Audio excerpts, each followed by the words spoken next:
Welcome to the Story and Critique stream. This is a bi-weekly stream where I read stories from writers in the community. Fantasy, romance, mystery, thriller, memoir, fan fiction, and so much more. Flash fiction, short story, screenplays, graphic novels. The one thing all of these have in common is storytelling at its core.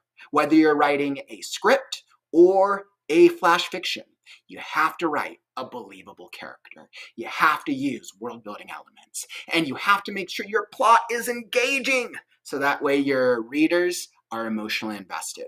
So if you're just tuning in, submit now. It's super easy. All you have to do is click on that submission link down in the YouTube description.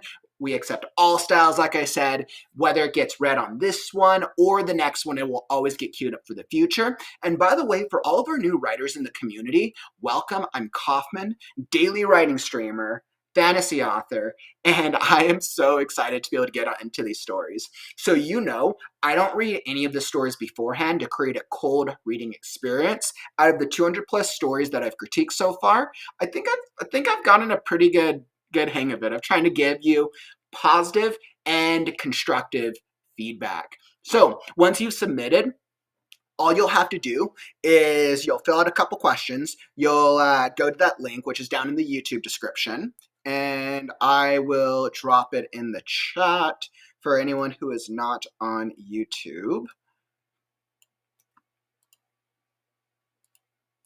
All right, here we go. So I just dropped that there for anyone who's not on YouTube. Excellent. So awesome. And basically, how do I critique? So let's pull up the form. Like I said, I like to do a mix of things that work and things that don't work. I like to separate based on character development, world building, dialogue, plot, or style. Essentially, I like to break down that different elements to help the writers and the authors in the community really determine which parts of their story are working and which are not. So, if I am highlighting a part of the story while I'm reading it, don't worry about it. That's more for my benefit. So that way I can make sure I'm following along and not getting lost. But most importantly, if you're here in the chat, whether you're watching live or on the replay, drop a comment. If there's something that you really like, let the author know. If there's something that you really don't like, or maybe something that just doesn't make sense, let the author know. Our mindset and our goal is that all feedback is good feedback as long as it's delivered in a way that is clear and kind. We're all trying to improve our stories, and the only way to make our stories better is to get feedback from others. Because let's face it, as authors, we are the most biased towards our own stories. So we absolutely need that subjective feedback to get into it.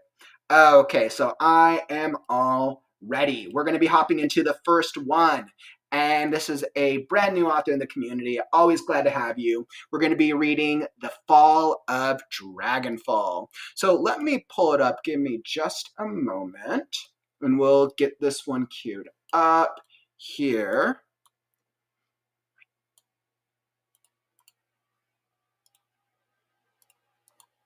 All right, and I am ready. Who's all ready for some stories today?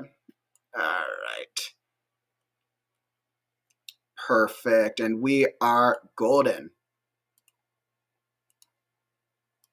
Okay, so without further ado, let's hop into the first one. We have it all queued up here. I saw a couple more comments in there. Lottie, you said, you don't have anything to submit yet. My notes are everywhere, and I seem to have several versions all throughout the folder. Totally all good. A lot of the times, writers will hang out in a couple of the streams or replays before they ever submit. So that way you can kind of see like the style and kind of see how what types of submissions writers put through. We generally tend to get rough drafts and early drafts of stories, but sometimes we get later drafts and final drafts, depending on how far along the story is.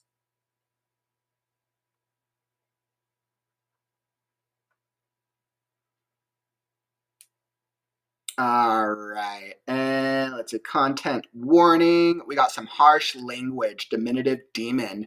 So I'm not sure if this sounds like this might be you, since we're doing the fall of, possibly, not sure, but We'll see. So everyone knows we actually do all of the stories that we have queued up today. At least some of the early ones. All definitely are a little bit more intense. We have a lot more intense themes and subject matter today. This one's fantasy. This one's not going to be as extreme, but I'll make sure to give you a trigger warning on some of our upcoming stories. So let's get into it. Let me pull up. Let me pull up the premise so you guys know what to expect.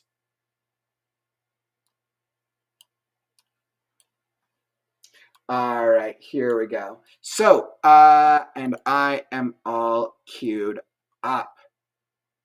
Now reading The Fall of Dragonfall, a fantasy story by author Lee Riley. The type of feedback they want is general feedback. This is, let's see, it is a novel. They're currently in the revision stage of it. And a brief blurb, Elliot Sinclair has finally been captured, but he isn't resigned to just wait for his executioners to pick him up. He tells a story about how a master thief came to be accused of treason.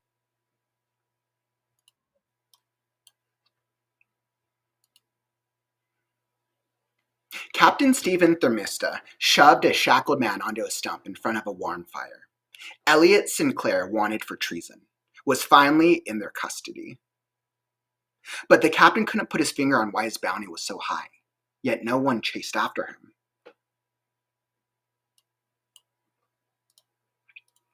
He spoke with a few other mercenary bands, and none of them wanted the risk.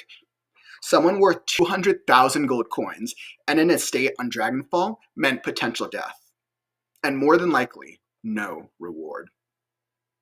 Thermista knew that much money would keep most bands operating for 10 years without taking a new job. Do I even need to ask if you're going to escape? The captain asked as he checked the shackles again. You're outnumbered and unarmed. Elliot smiled. I promise. I won't try to escape. Thermista nodded, but he couldn't shake the feeling something was off. For a bounty of his size, he expected more. Elliot looked like a common thief. How could someone his size be wanted for treason? The name bothered him too. The captain spent the 2 weeks prior to capturing the traitor, trying to figure out where he knew the name. His mind must have been playing games with him. Either there was a missing clue, or he angered the wrong writer. It bugged him. Fargo, a new addition to the band, and some kid of a disgraced noble family, asked him, how do you put a dragon egg into a bag? When Thermista couldn't settle on an answer, the kid said, you open the bag, of course. Everything with this traitor thief was like that stupid answer. Something so simple the answer stared in the face and dared you to speak the words aloud.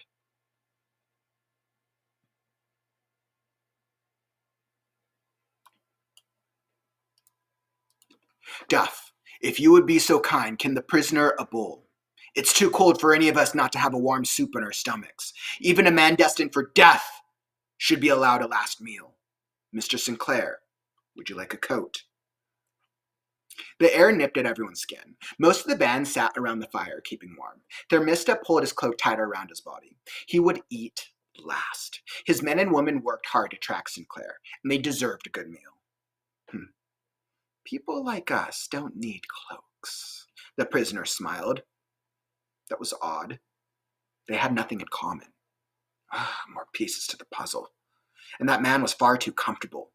Didn't he realize he was going to be turned over to the writers in the morning? He should have been nervous. At least anxious. Then he drank the soup without waiting for it to cool. Everything about him rubbed against Thermista's skin like sliding down the side of a rocky hill.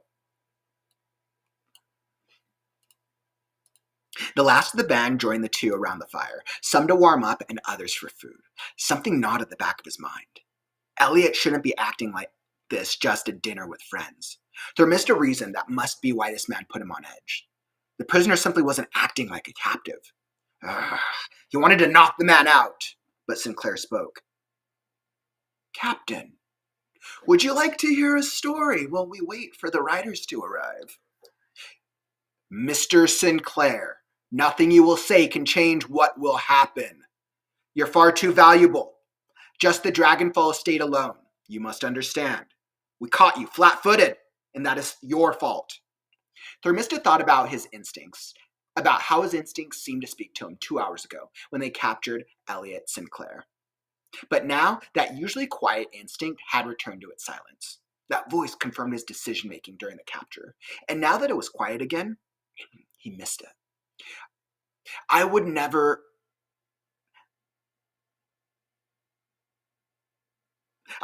dream of robbing you of your purpose, but you know. The pause bothered Thermista.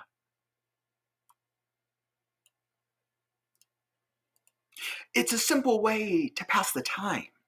I've been accused of treason, and shouldn't that make for an interesting story? Thermista looked to his surgeons, both of whom shrugged. Fine, but just remember, no begging. Save your belly aching for the writers when they get here. Elliot smiled and began his tale. Chapter 1. Every single dragon rider can go fuck themselves with a splintered tree trunk. Pretentious, self-righteous jackasses bent on protecting us land dwellers from their floating continent of Dragonfall. Someone had to hold them accountable, and destroying a few dragon eggs would do exactly that. Maybe escape with a proper count of their eggs. If I can't destroy any of them, but first, I need to board the ferry, and that means dealing with the truth wizard.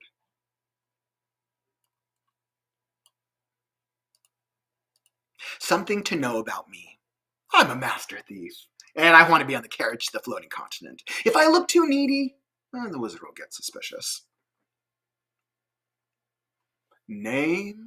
A wizard asks. He wears an ugly robe with the Dragon Rider's ugly logo, a dragon with a man on its back. Very original. Elliot Sinclair, I reply. He looks at my pass and taps the staff on the ground. Purpose of visit? Visiting my mother. She lives in Deer. The staff glows blue. Bored. To protect themselves, they send down wizards with staffs that detect truths and lies. Blue obviously means no lies were detected. Red means getting pushed out of line and all but robbed. The riders search you for anything valuable. And if you fight back, I kill you on the spot. So much for our protectors. All right, my mother does live in Deer, and I bought her house. Some idiot prince stayed in at a local tavern, and I snagged his crown. With royalty, always remember, long con. It's one of those things that shows the difference between an apprentice and a master. I returned the drunk prince's crown 6 months later, even laid it on thick by refusing the reward. Got me double the amount they originally offered. It meant enough money to buy the house for mother, passage, and a year's worth of food. And it's all for this moment. Boarding the air carriage, so I can destroy the current dragon eggs, because I'm not the only one who hates the dragon riders. But I'm willing to do something about it, with or without the support of the Thieves Guild.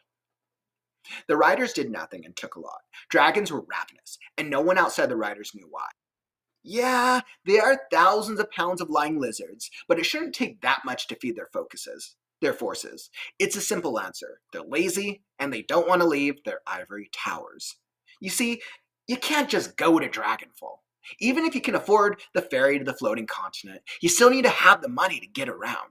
Without the extra money or a place to stay, they reject you before you even get to the fucking wizard. They make it as hard as possible to visit relatives.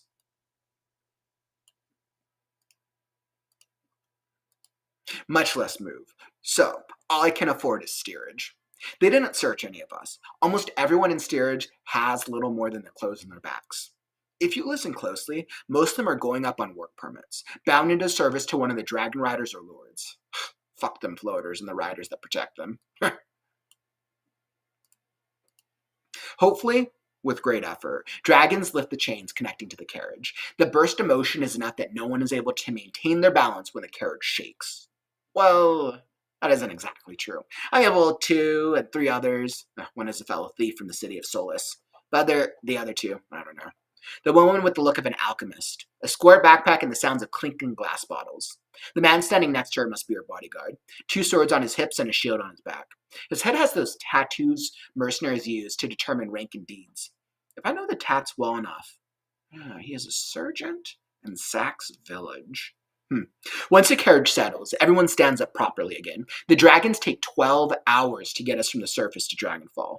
And I hate this place already. Nothing this clean is ever this clean. As the carriage is set on the ground, we all move to the exit. People from the city of Marwall greet us with cheers. It isn't long before a series of guards start to check passes like they did on the ground, just in case someone slips by. 20 dragons take off to the north, leaving everything behind. Purpose of visit? The guard snaps at me, getting my attention. Visitation. My mother lives in Deer. He checks my pass again. Do you have accommodations for the trip to Deer? It's 2 weeks by carriage. Booked with seawalls, safe voyages. And Mom has a cabin. I don't want to give him too much away. Seawall doesn't cover your first night. Do you have money to cover an inn? I nod. Bought enough to eat if I'm hungrier than what they cover as part of the package. Good. You should have been told. We don't do prisons. He hands back my pass. So, if you get caught, you might be tossed off Dragonfall. If not, eaten by a dragon. Expect to see a lot of dragons. Next! He points over his shoulder for me to move along. All right, and we are going to end the reading there. That is a scene beat break. Wonderful, wonderful, wonderful.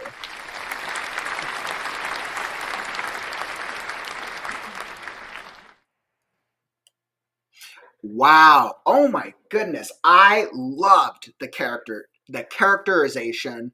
I feel like I was starting to get pulled into the world a little bit. The character development of the world building was so incredibly strong.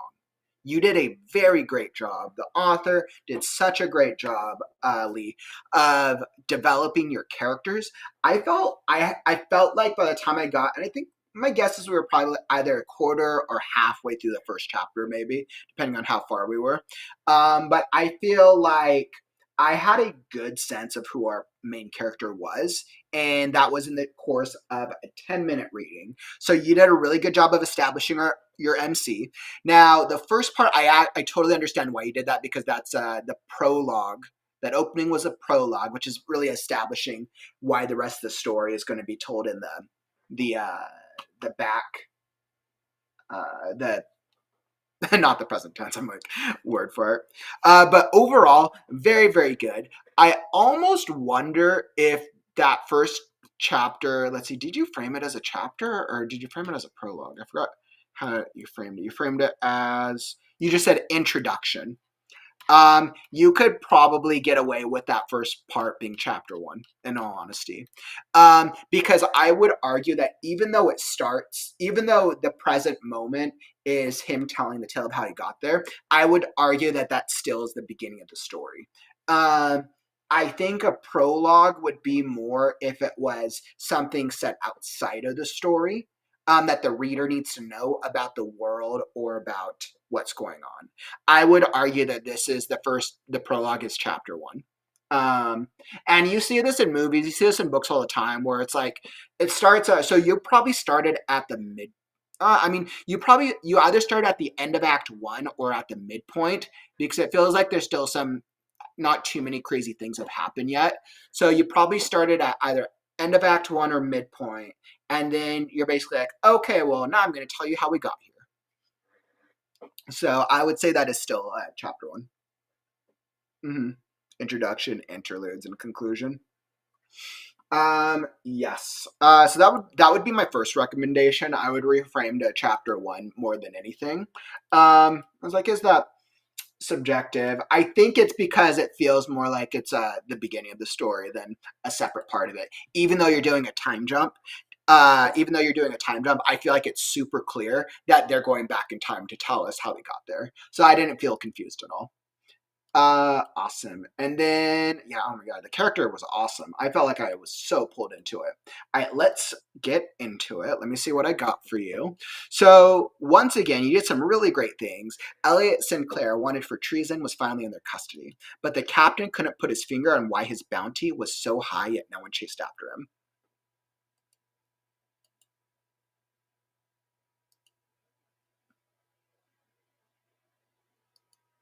Okay, that was a good opening. I'm good with this. When I read it, I asked myself if it could be worded better, but I'm like, I think it works because you're really starting with our protagonist. Well, technically, our POV in this intro is the captain, and we're seeing it through the eyes of Elliot. So I could see why you did it as an introduction versus a chapter one, since we're in the captain's POV. I wonder if the entire book is in Elliot's POV, and this is the only chapter where we're in the captain's. That could make sense to keep it as a POV if the entire book is Elliot's POV. That actually could make sense. But you did a really good job. I felt like I was getting a good sense of the world with Dragonfall.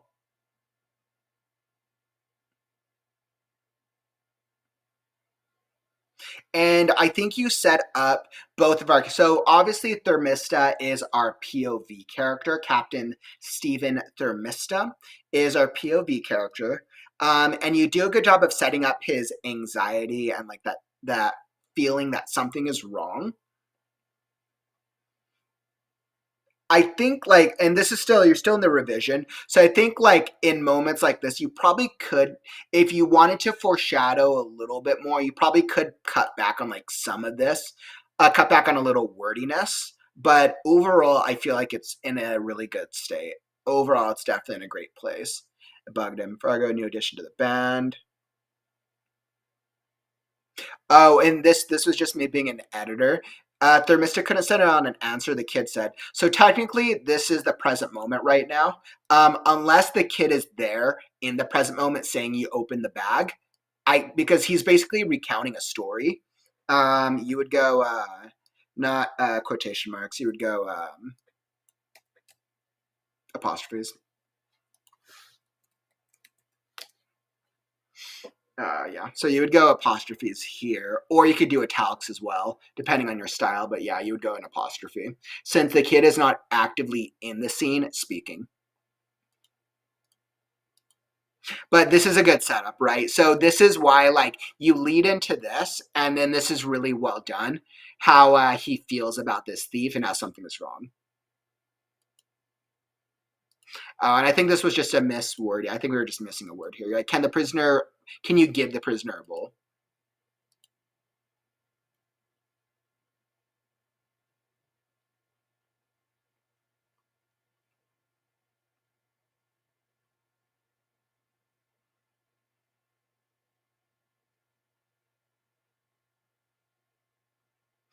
And I think what's working well, and I think why it pulls so well into the world of it, is you're giving us the world building. Technically, you're giving us a little bit of plotting, right?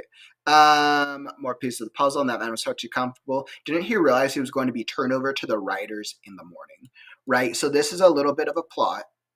Um, why is the prisoner is going to be turned over to write, or why is the prisoner is going to be turned over? We can assume something bad's going to happen. Why is he acting strange? This is a very good way of framing that. In this, you use this one. What Thermistus skin, like sliding down. Everything about him rubbed against Thermistus skin, like sliding down the side of a rocky hill. This metaphor, it's all right.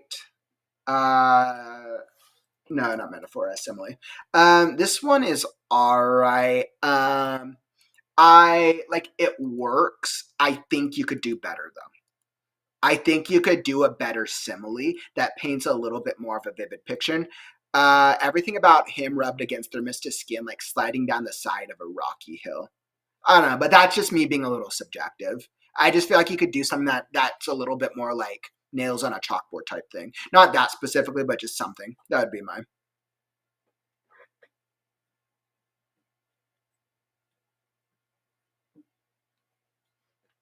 Chapters and Eliot's POV, introduction, interludes, and conclusion. Interesting. Okay. I'd be really curious to know how many interludes you have. So, it's an interesting structure. So it sounds like that's a very clear structure for Thermista, which I actually kind of like that. I actually think that's interesting. So I see why you did that. I'm not opposed to that structurally. Let's see. And then, let's see. And then, let's see. I didn't want to use rubbed him the wrong way. Yeah, I don't think rubbed him the wrong way would work either. I think there's just a better simile. Uh, Everything about him rubbed against their Mista skin like. I think you could replace sliding down the side of a rocky hill. I just think there's something stronger. I think you have some stronger options that could paint a better picture. But once again, I'm just being subjective right here. If anybody thinks of one, if you're watching this in the live stream or the replay, and you can think like what would be a great simile for this sentence, everything about him rubbed against Thermista's skin, like sliding down the side of a rocky hill. What would you put? Drop a comment. I'd love to hear. Okay, so let's see. Last bench. Let me nod.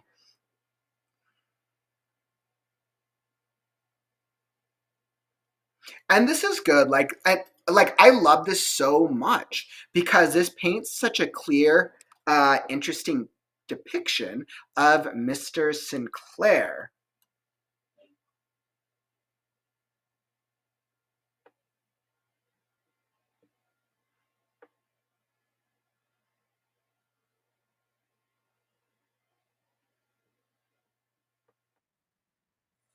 You do some good foreshadowing.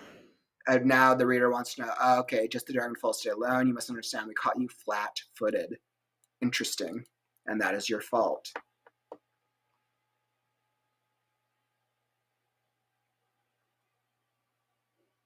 Oh, this one, the wording of this is a little funky. The reason I would reframe this paragraph because Elliot, because Sinclair is speaking, but so you technically do Sinclair's dialogue, but then you do Thermista's POV, and then Sinclair's dialogue. It makes it a little jarring to the reader. Because then I am reading this, I'm like, okay, I'm in Sinclair. Oh no, wait, I'm in Thermista. If somebody like it could potentially pull the reader out. So I would either, because the pause bothered Thermista, this is actually a good moment. I would just reframe this paragraph structure and do something like this. Like the pause bothered Thermista, would go like that, and then have a Elliot continued or something like that. That would be my recommendation. I think this would make it a little bit more just structurally. And great transition. And then chapter 1, this was actually a really strong opening. Every single dragon rider can go fuck themselves with a splinter tree trunk. Great first line, really good job. I think you did do a good job with using using a swear word to elicit an immediate emotion and pull the reader in. I think this was a really good use of it. However, just know, right, if you're using a lot of cursing, it might be off-putting to some readers.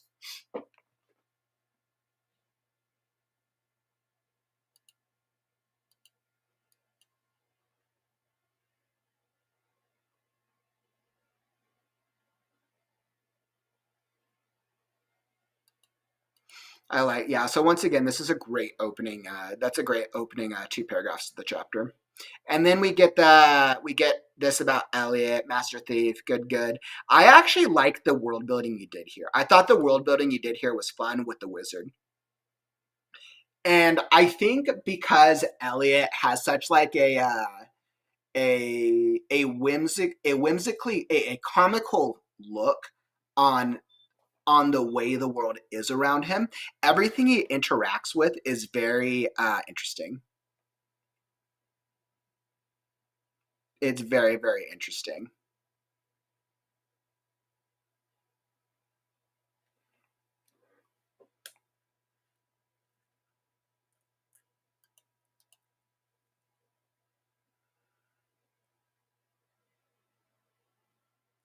Yeah, and I could see, right. So, and this is once again, Lee. So this is a really good call because Eli, you said you found that opening extremely jarring. It's because it was a total departure from the tone of the previous part, felt very out of place. So I think it's interesting because technically the first part was a prologue. And tonally, this is an extremely different tone than the first prologue because we haven't used any swearing or cussing in the first prologue. So once again, like you could put a reader off because it is tonally different. Technically, we were reading a prologue before, so technically that was just kind of a setup. But I think once again, that's why I kind of go back and forth on the prologue bit. I can't decide. So, but yeah, I could see it. I could see it, right? Because you might be off-putting to some readers. Let's see. The writers search for you and a peek right back. So much for our protectors. This is good. Whimsical comedy. How he feels about the world.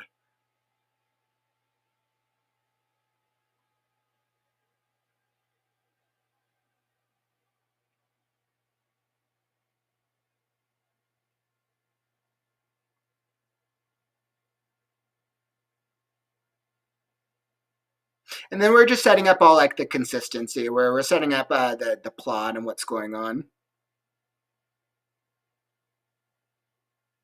And so it's really interesting because you used a couple instances of swearing and curse words in this, which I'm not opposed to using curse words to elevate the text.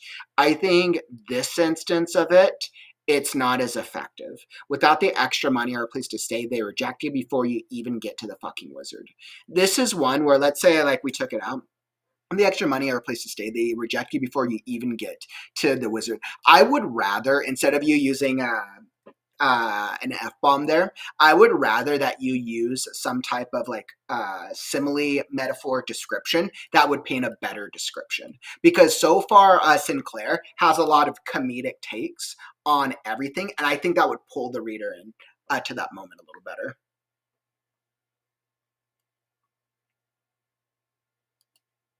But this is kind of funny, right? So it's like, fuck them floaters and the riders that protect them. I thought that moment, this use of it was kind of funny. Personally, they didn't search. If you listen closely, most of them are going up on work permits, bound in a service to one of the dragon riders or lords. Fuck them floaters and the riders that protect them. I thought that instance of it was actually a little bit more effective because this is ingrained into the sentence, and this doesn't feel like it's trying to minimize a character. This just feels like it borderlines that dark comedic moment. So I think this one's a little bit more effective.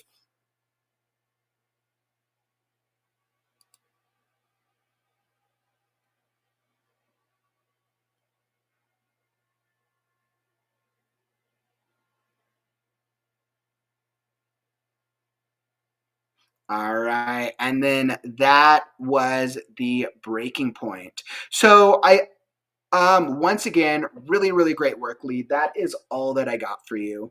Really, really, really great work. And I'll give my thoughts on cussing. I think this is actually a really interesting conversation to have.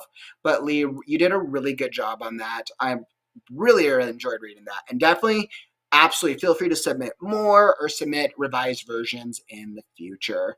Definitely was a fun little read to start off with. And then we're going to be hopping next into another interesting genre. We're going to be hopping into the Tycoon Billionaire. This is a billionaire mafia romance by author M.Almphie. I'm like Almphie. Make sure I got that right. And this one is going to be a little bit more of a darker one, so this is going to have a huge trigger warning for this one coming up. But yeah, so that was really good. And by the way, if you're enjoying the stream, follow or subscribe. We're here every week, every day with the WriteNow community. 600 plus consecutive streams and counting, over 200 stories read on the story and critique stream. If you're looking for writing motivation to help you stay consistent with writing your book, you're looking for feedback, you're looking for writers of other styles and other genres, the WriteNow community is the place. We got our fiction contest coming up. We do conferences, workshops, and all the things to help you with just being more motivated with the writing process. So make sure to tap that follow or subscribe button, and you'll be alerted when we go live. All right. Woo, man. Now, before I get into that next story, so I think this is an interesting conversation when we think about swearing and cursing. So I think you can use cursing. You can use cursing. You can use swearing in your book, in your books, and there are writers who pull it off very effectively with intentionality. I think something that we have to accept as writers and authors, right, is that if you use curse words, right, F-bomb, those other types, you will turn off some readers, right? And that's all right. That's not necessarily a bad thing. It really comes down to who your target readership is. If you're going to be using more swearing and curse words, you're probably going to be turning off potentially a younger readership, potentially, or people who just don't like that in their stories. So I think recognizing that and making sure that when you market and package the book, that you have a trigger warning. And the trigger warning is wherever it normally should be, whether that's on the Amazon page or wherever you end up publishing it. So it just, I think if you're using swearing consistently like that, I think it's just something. So that way you don't get the wrong types of readers. You want to get the right type of readers who have the right expectations. And I think your uses of cursing in it, because you use 3 instances of it, I see why you did the first one, because the first one was supposed to be a little bit off-put. The first one you wanted it to be off-putting and jarring. I think if tonally you want it to match, it would probably be effective to have him curse somewhere within the first prologue. But I actually liked his character without the cursing. And once again, this is just a subjective opinion. I don't actually think that the cursing was very necessary for him to be a likable character. I liked that third instance of the curse word, what was that? The fuck the, I forgot that sentence. I thought that was actually kind of funny. And I think this would be my recommendation. I would say keep some of the cursed language, but only use it when it's part of a joke, because I think that feels a little bit more like a style. Like that first one, that first sentence, it feels like the sentence is written to be more jarring than to be more for character development. And that's the difference, right? I think if you reframe that first sentence and you used cursing in a way that was more like a joke, or that was more like had like a comedic like punchline, I think that would be much more effective, because that's more in his character style that you had set up in the prologue. I was already interested in his character before we even got to chapter 1. And I think that can be a hard thing to do. So really, really great job. And definitely just something to think about, right? You're going to do what you're going to do, and you always want to think about what's going to be best for your overall novel. But I think it's always a great conversation to have. Billionaire Mafia romance. This is the Tycoon Billionaire Mafia romance by author M.Almphie. All right, and then what type of feedback are they looking for? So they want to know if they lack writing skills or if their ideas are all over the place. So Alfie, they just want honest feedback, which is definitely something we can help them with.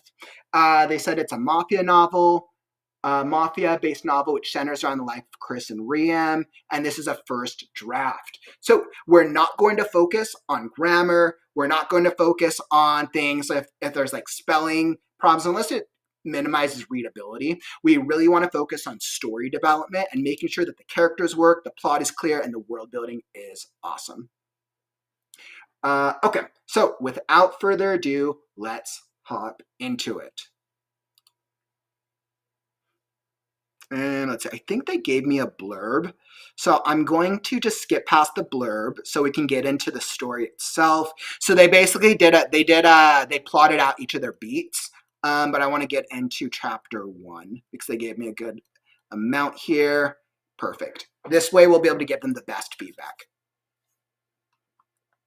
Okay, so chapter 1 and perfect. All right, underground. Note, the scene below contains some brutal scenes. If you're the type who doesn't like violence, you can skip to the next chapter. Okay, so the brutal scene is literally just chapter 1. So trigger warning for anyone, just trigger warning. Okay, a man was seen on his knee, barely alive from the brutal torture he undergo. His skin is almost ripped out, and it was a wonder for him to still be alive. The man in charge smiled, looking at his work of art. "Isn't this a beautiful sight to behold?" he said with a smirk, looking at the man sitting on the chair and waiting for his praise.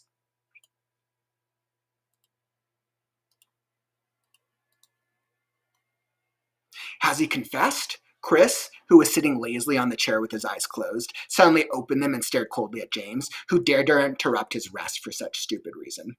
James is one of Chris's right-handed men, but is always in charge of any torture.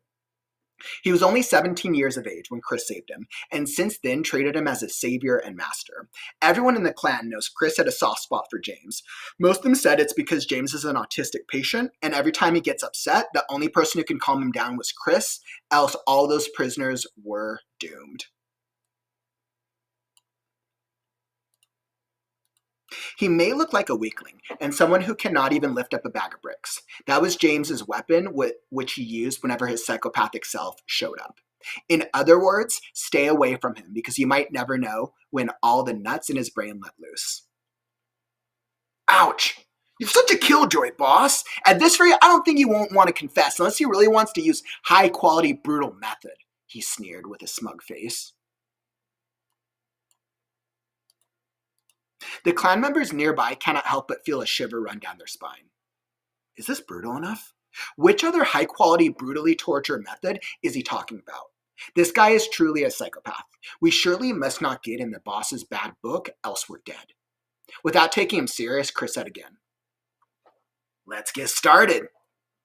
James nodded to one of the clan members nearby, and he wasted no time and poured a bucket of cold water on the man, jerking awake again.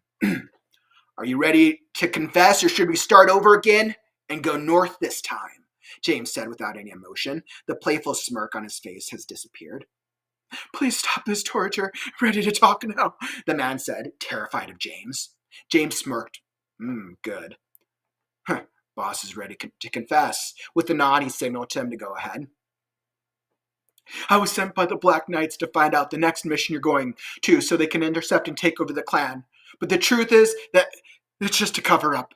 What they truly want is with you, so the plan was to kidnap you first, and after getting the goods, we'll finish you off. And to do that, we need to know the inside out of the clan in order to plan a successful attack."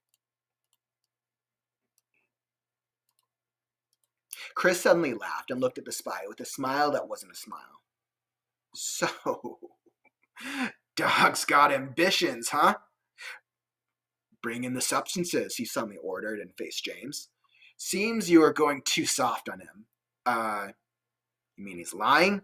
When he realized what was going on, James' calm face suddenly became grim, and it seemed his psychopathic side had taken over. "How dare you lie to my master? Do I look like a joke to you?" Without waiting for him to answer, he cut off one of his fingers before it could scream, dived the knife into his stomach, avoiding his vital point, and knowingly twisted the knife to intensify the pain. What followed was the spy's painful scream. Right now, he looks nothing like a human being. He left the knife inside his body, took a hammer, dragged him with the chain near the wall where criminals are always chained, and nailed too. Without wasting more time, James raised the hammer to hook him to the wall with the knife. "Wait!" He suddenly paused and looked at Chris with a puzzled look. "I know you want to torment him, but at this rate, he's going to die. Then how do you plan to get the answer from him? By following him to heaven?" He can't help but complain in his heart. "Master, do you have to say it like that?" and finally drop the hammer. "Master, then do you have any other method we can use?" Without replying to his question, gestured to one his men to bring the box in. He opened it and took the injection and injected it into the spy body. "Boss, what's that?" His face lit up and couldn't help but ask. "Just wait and see," he said, glancing at time as if waiting for the expected reaction. A minute passed. 10, 20, 30, and suddenly the spy shook violently and pulled the chain aggressively. It was like there were 1,000 bugs biting on his skin. His flesh started to rot and peel off. It was so gruesome to watch. The mobs can't help but shudder, stare blankly, and hold their breath, as if afraid they could be the devil's next target.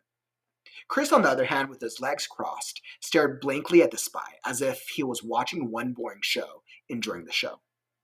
"Master, why didn't you use this right from the beginning, and made me waste my energy on him?" James couldn't help but whine. When he noticed Chris wasn't interested in talking to him, he couldn't help but take his anger out on the spy. "Are you ready to talk, or not?" "Please, make a stop. I'll tell the truth now." "Go on." And as if Chris was not interested in playing games with them again, added, "And you may as well decide to lie. Waste my time, and let me show you the reason why I am called the devil. He paused and continued, You have 2 minutes. I'll talk. Just promise me you won't kill me. Do you have a choice? He chuckled. It seems you don't understand what I mean. The moment that poison entered your body, you will feel excruciating pain. And that's just the sign of the poison taking effect. It will feel as if there is 1,000 bugs crawling all over your body. You will start to rot little by little. And the most interesting part is, you only die after a month if you don't get the antidote. Just as your skin is peeling off, another one will grow back after eating your intestine. They will regenerate by forming again with a bug waste product. That's how deadly the poison is. But don't worry, if you give me a satisfying answer, I might consider showing you mercy. Now I'll ask, and you will just answer yes or no. Do you have any choice? The spy couldn't help but shudder. He now knows why he's called the devil. He really leaves me no way out.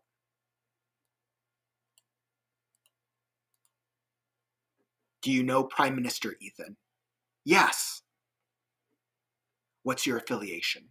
He hesitated before speaking. Will you really spare me and promise to protect me? That depends on your answer. Prime Minister Ethan is dead, the spy said. Chris's gaze darkened and nodded, asking him to continue talking. The current Prime Minister is an imposter. You may think this is a lie because even his family doesn't know. Do you really think the first child of the Prime Minister died of an accident? It was orchestrated by him. That night, Mike somehow noticed something was off and began his research after finding out the truth. He decided to bring it over to you so you can help him reveal the truth. Besides, he knows damn too well the police will not be of help. And me? Why will the Prime Minister's son come knocking on my door for help? Chris asked, interrupting him. I don't know the real reason also, but I'm sure it had something to do with you, and it contains evidence that could destroy him. Do you know who the imposter is? No, I trust me, never seen his face, but he has a scary scar on his back like a burn. Something seemed to pass through Chris, his eye like a light, and soon went back to normal, as if contemplating on something for a long time. Did you get a good look at the scar? Was it round?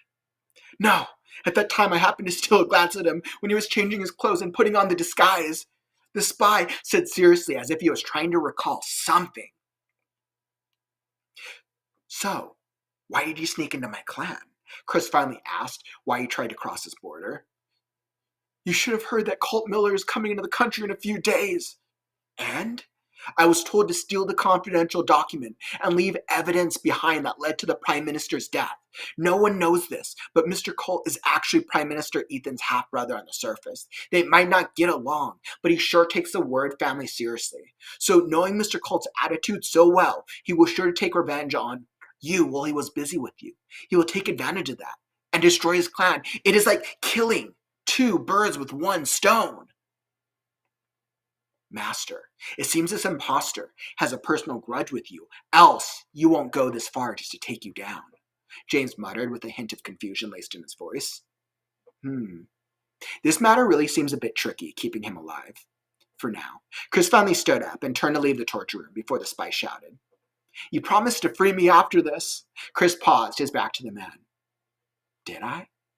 I clearly said I'd spare you, not release you, and yet that depends on my mood. Right now, my mood is sour. How do you plan to repay me? His voice was like ice, and the temperature in the room seemed to drop, sending another wave of shivers to the terrified onlookers. Without looking back, he walked out like he was death himself.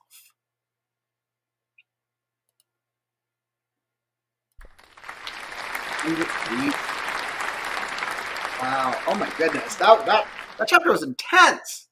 That chapter was intense. But you definitely have a readership for that, because I know there's definitely readers. It's interesting. What it kind of feels like is it feels like it's like that it feels like it's like that torture scene in the middle of like a James Bond movie, or in the middle of like one of those action movies.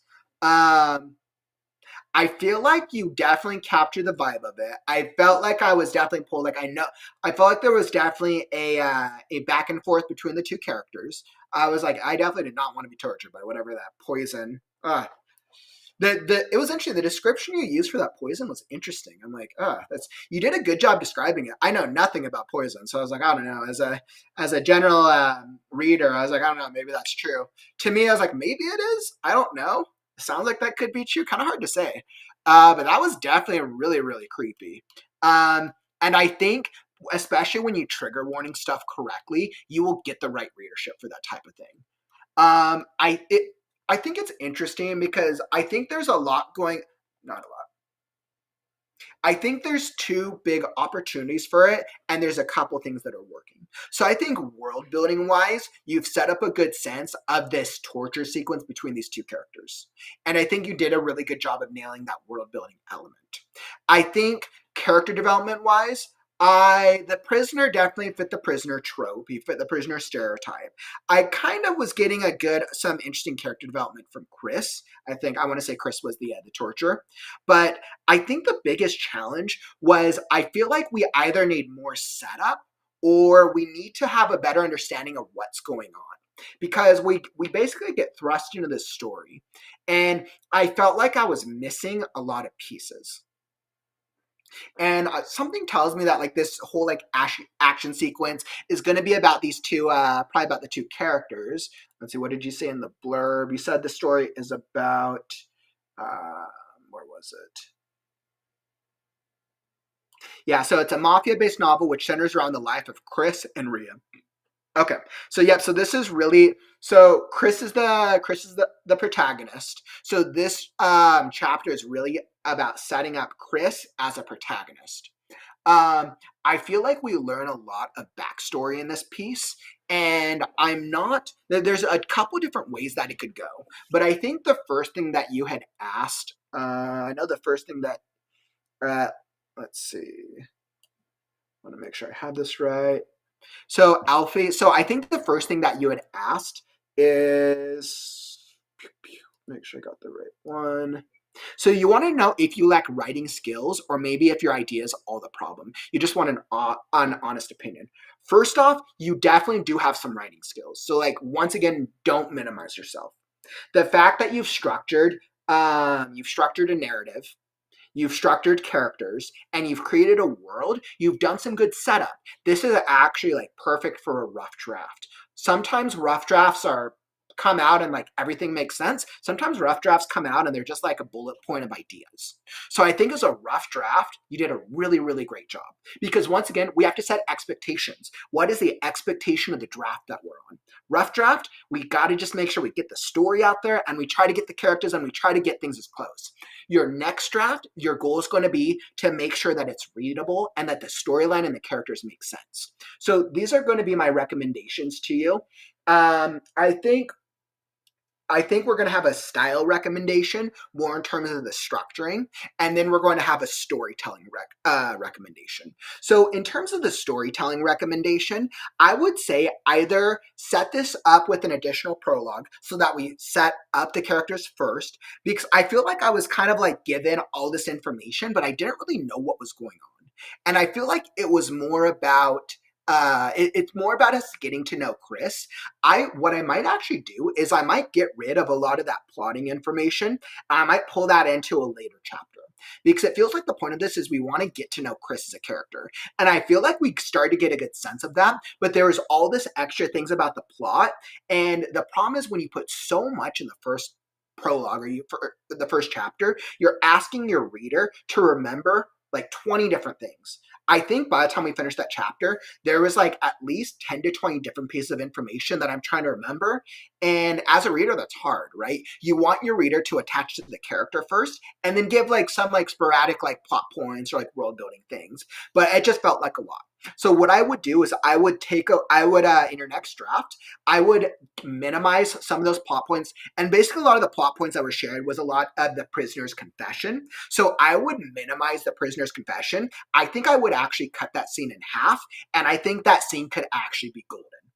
I think if you cut that scene in half and we just got half of the, you either shortened it or we got half of it, I think that could be much more intentional for setting us up for Chris. Now, it's kind of hard to say what the overall structure of the book should look like without knowing what the next couple chapters are, but my guess is you're trying to set us up with the vibe of our, Chris as like this like evil interrogator type dude. So I think if you went shorter, I think that would be a really good recommendation.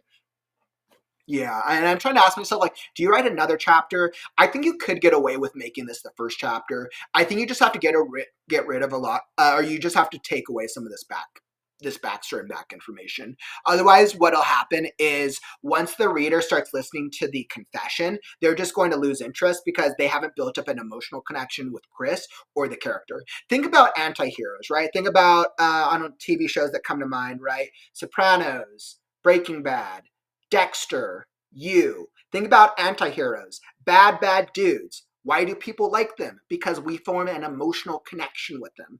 You can do the anti-hero, the bad guy, very, very well, but you have to form some type of emotional connection with us. We have to care about Chris in some way, shape, or form. Now, if the goal is like if you want the reader to hate Chris, you can do that. And you can pull the reader in through hating Chris.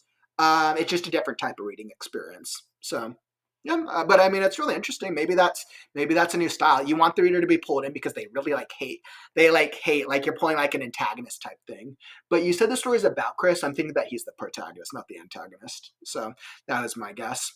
And then stylistically, I think so. I think you do have a couple of opportunities with your with grammar and structure.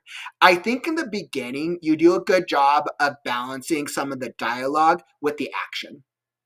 So let's see. So you say, let's look at this for instance. The man in charge smiled, looking at his work of art. Isn't this a beautiful sight to behold? And then you just want to make sure there's a comma. He said, with a smirk, looking at the man sitting on the chair and waiting for his praise. And waiting for praise. Oh, that's me being an editor.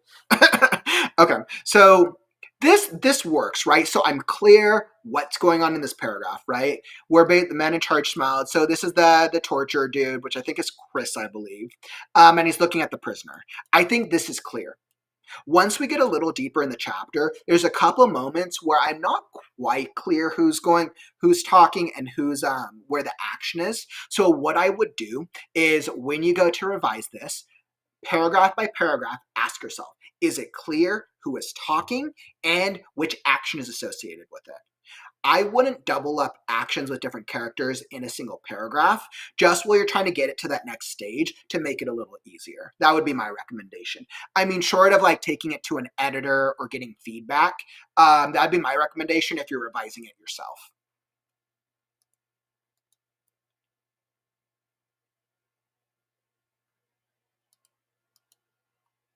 And then clearly this is Chris's POV. Chris, who was sitting lazily on his chair with his eyes closed, suddenly opened them and stared coldly at James, who dared to interrupt his rest for such stupid reasons. So we're definitely in Chris's POV. James is one of Chris's right man. Yep. And then we kind of go into who James is. And I would just be careful. So you said everyone in the clan knows Chris has a soft spot for James. Most of them said it's because James is an autistic patient. And everyone he gets upset. The only person he can calm down was Chris. Else all these prisoners were doomed.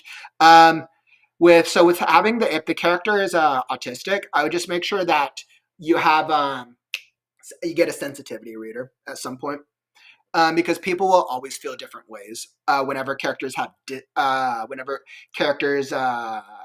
certain traits or certain factors about their lifestyle. So I would just say something to be aware of. I know nothing about autism, by the way, so that's not something that I could really speak to. Let's see.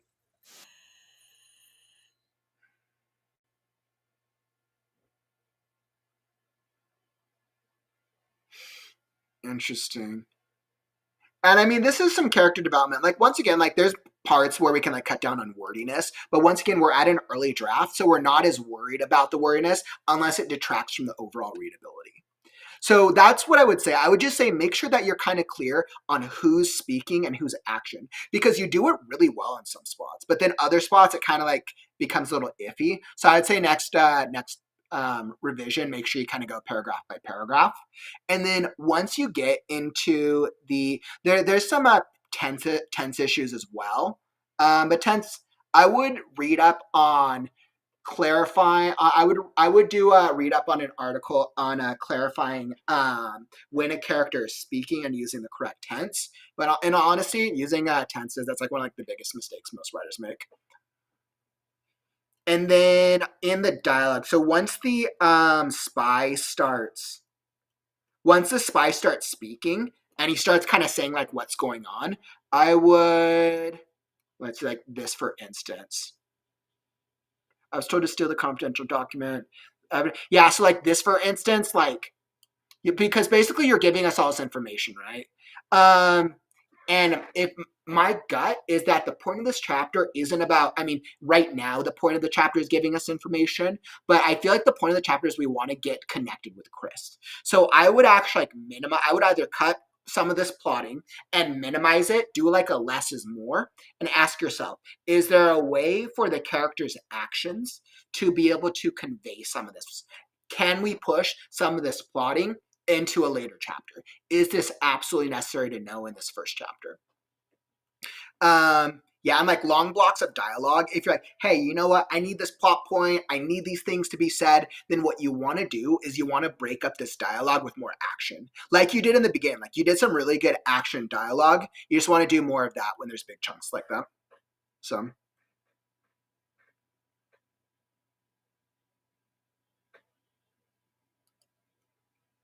Perfect. All right, and that's all that I got for you, my friend.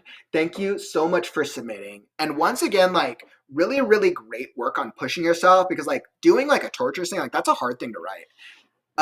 Um, some of my favorite stories, like they do some really interesting torture scenes, and like doing a torture scene that feels effective, like that's a difficult thing to write.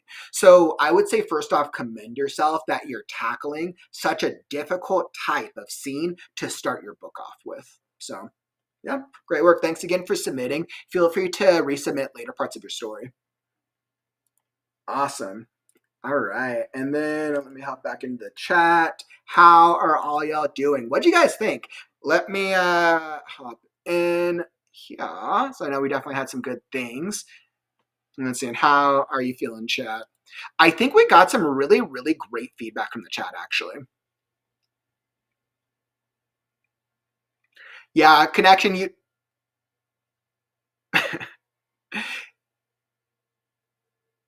By the way, so connection, you asked a really good question a while back. I just missed it because I was dealing with the troll. When people submit, so if you want to submit your story if you want to submit your story for feedback, all you have to do is you have to submit it in the submission link. It's linked down in the YouTube description. We can throw it up again in the chat if anybody wants to submit. The reason I don't show the queue is because I never know how many stories I'm going to get through. I remember in the early streams I gave the queue, but I'm like, I don't want to give false expectations if I don't like get to stories. Sometimes, I mean, last week I got through 3 stories, but my average is I generally get through about 5. Some streams I've gone to like 7 or 8. So I try not to do that to set up expectations. I'll usually send out an email to everyone who submitted as a reminder, but I'm kind of thinking about maybe trying to do like maybe like a top 5. Maybe I'll do like a top 5 approach. Like, hey, if your story is in top 5, you're more likely in getting on the stream. What I don't want to do is I don't want to tell somebody your story is going to be on the stream and then I don't get to it, because talking for 3 hours nonstop doing live readings and critiques it drains my voice.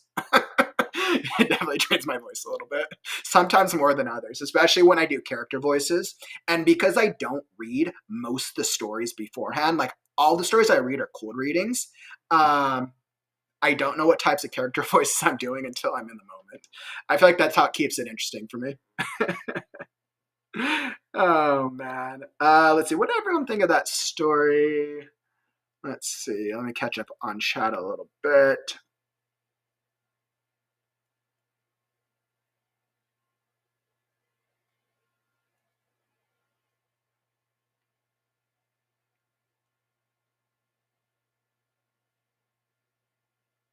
Yeah, and I mean, Mr. Topic, you gave a really good comment. You're like, the prose, he is good. I just think from an editorial perspective, you can cut out things like he said, smirking, just say he smirked. There's also having it before saying smirked, saying. Yeah, and I mean, I think once again, like, there's definitely opportunities to improve word choice. It's interesting. Every writer's a little different. I personally try to put off my like style and the editing until like a later stage. Um, Oh, Desdemona, yeah, let me throw up the critique stream thing in case anybody wants to submit. Because I always link it in YouTube. I wish I could link it in Twitch. Actually, maybe I can link it. Maybe I can link it in my profile in Twitch. I should probably do that at some point. Critique stream.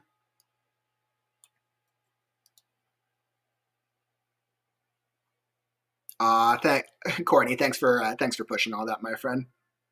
Yeah, Courtney just dropped all the. So those are all the different links of like everything. Whether you want the newsletter, the Discord, the store and critique stream, but those are all the links that we have posted. Thanks, Courtney. Appreciate you.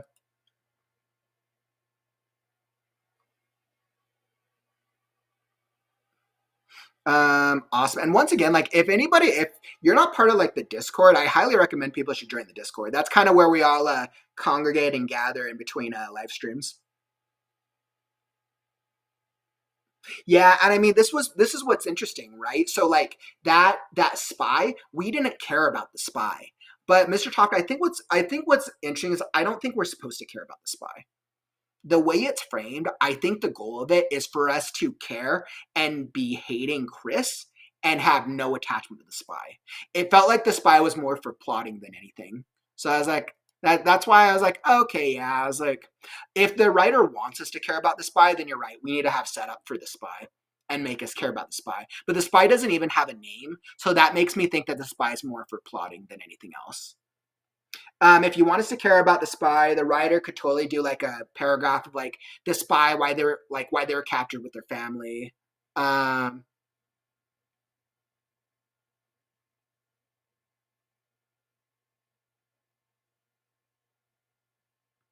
oh, Whiteser, that's actually really good to know. Yeah, Whiteser, if you could show me that, that'd be awesome. That'd actually be really awesome. Then maybe what I could do is I could set like time messages in Twitch.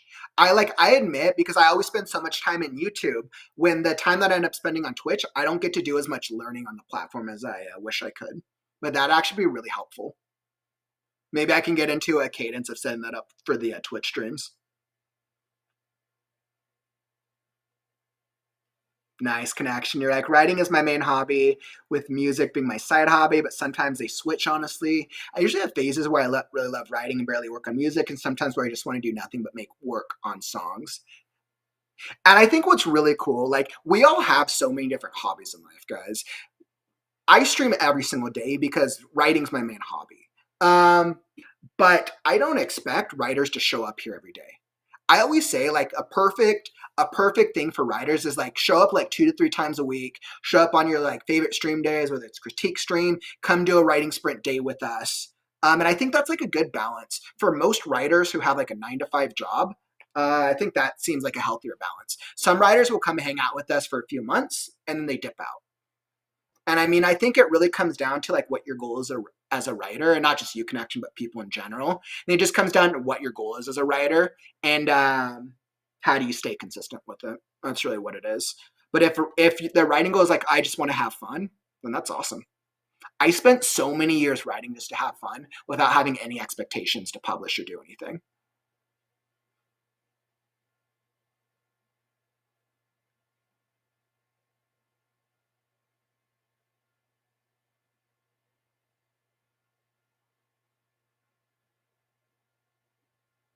Mm. Yeah, so I could tell like the chat here, you guys agree on most of the points. You talked about the poison and a lot of the different elements.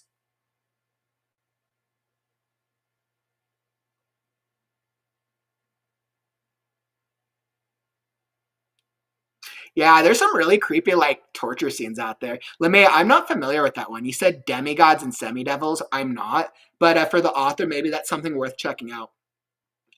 For a torture scene.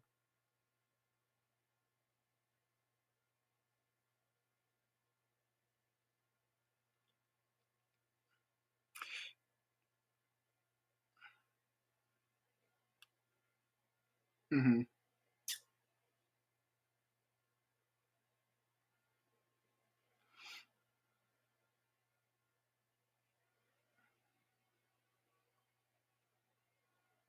Yep. And you guys always, if I ever miss a comment, just like post it again. I don't know what else to say. Sometimes when there's a lot of chatters in the chat, I miss things. I was like, I try to keep up. What's interesting is I remember really early on in the streams. I think in like days two. I think in the stream days of 2 to 300.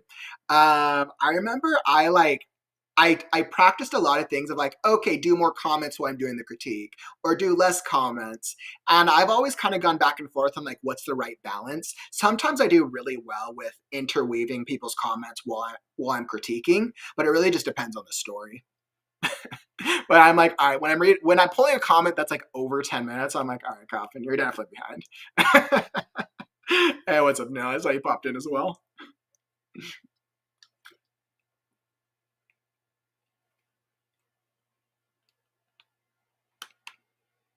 Yeah, but topic was really interesting is style is so important.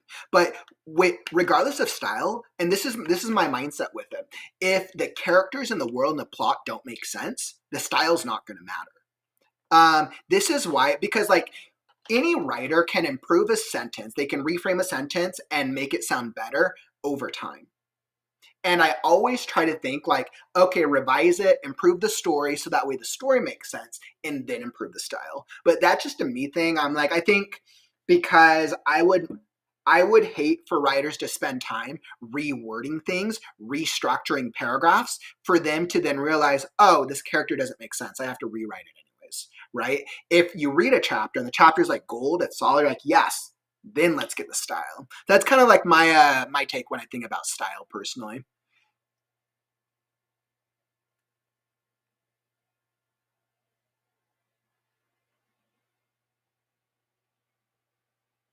Yeah, Toptic, you can totally ask a writing question.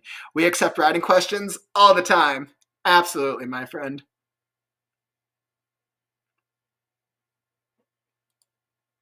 Lee Riley, you're like, I'll be honest, I want to traditionally publish Dragonfall, but that opening. Hmm. What do you mean by that? What do you mean by, do you mean like going through like querying and query letters? I mean, you can totally go the querying letter route. I personally don't have too much I personally don't have too much knowledge with querying and query letters because it's not something I've looked into yet. But Lee, what I would recommend is if you're wanting like more advice and feedback on like querying, we have other writers in the community who have more knowledge about query letters. Um, yeah, I was like, Lee, if you message me on like Discord or one of the social media platforms, I can probably send you some. I can probably recommend some other creators who have good ideas or have good knowledge about querying, and they're actually more in the industry than I am.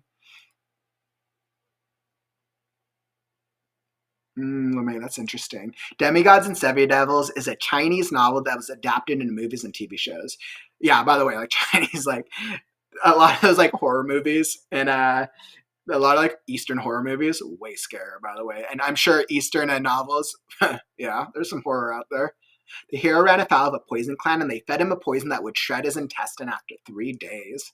Ugh, no, thank you. It's not a way that I want to die. No, thank you.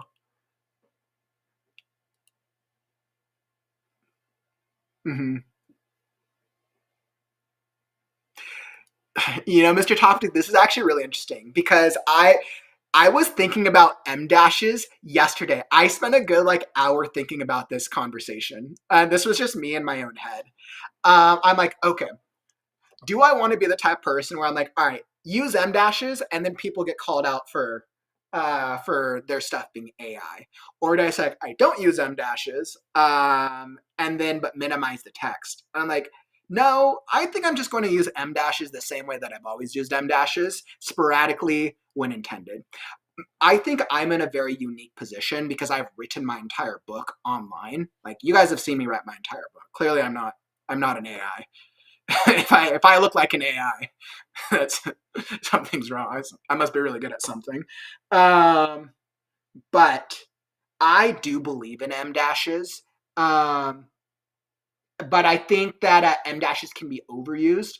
in all of the stories I've read and seeing how AI generally uses M dashes, I feel like I'm personally able to spot more instances of M dashes. I think the M dash thing, I honestly think that's more like a phase. I think that's going to pass in honesty. Nobody was talking about AI and M dashes until like, what was that, like a month or two ago? M dashes, I personally feel like that's like a phase. Writers are not going to stop using M dashes. M dashes are a great way for an interrupt. Excellent way for an interrupt. But M dashes can be used very, very incorrectly. And sometimes they're used very incorrectly by writers who don't really have a good grasp of not grammar, but of punctuation. I don't want my brain fart. It's like the M dashes, the ellipses, the parentheses, the colons, semicolons. These are all excellent tools to use, but sometimes they're misused, and readers will assume right now, even if an M dash is misused, that it's AI misuse. That's just the way it is. But I do think that it's going to pass personally. I would say because I'm not going to change my use of M dashes or like any of my writing because of people's fear of AI. I'm just going to keep writing. I'm going to keep writing the same things that I'm going to do despite what the noise is out there, and I'm just going to try to tell the best story I possibly can. And I think that's what's important.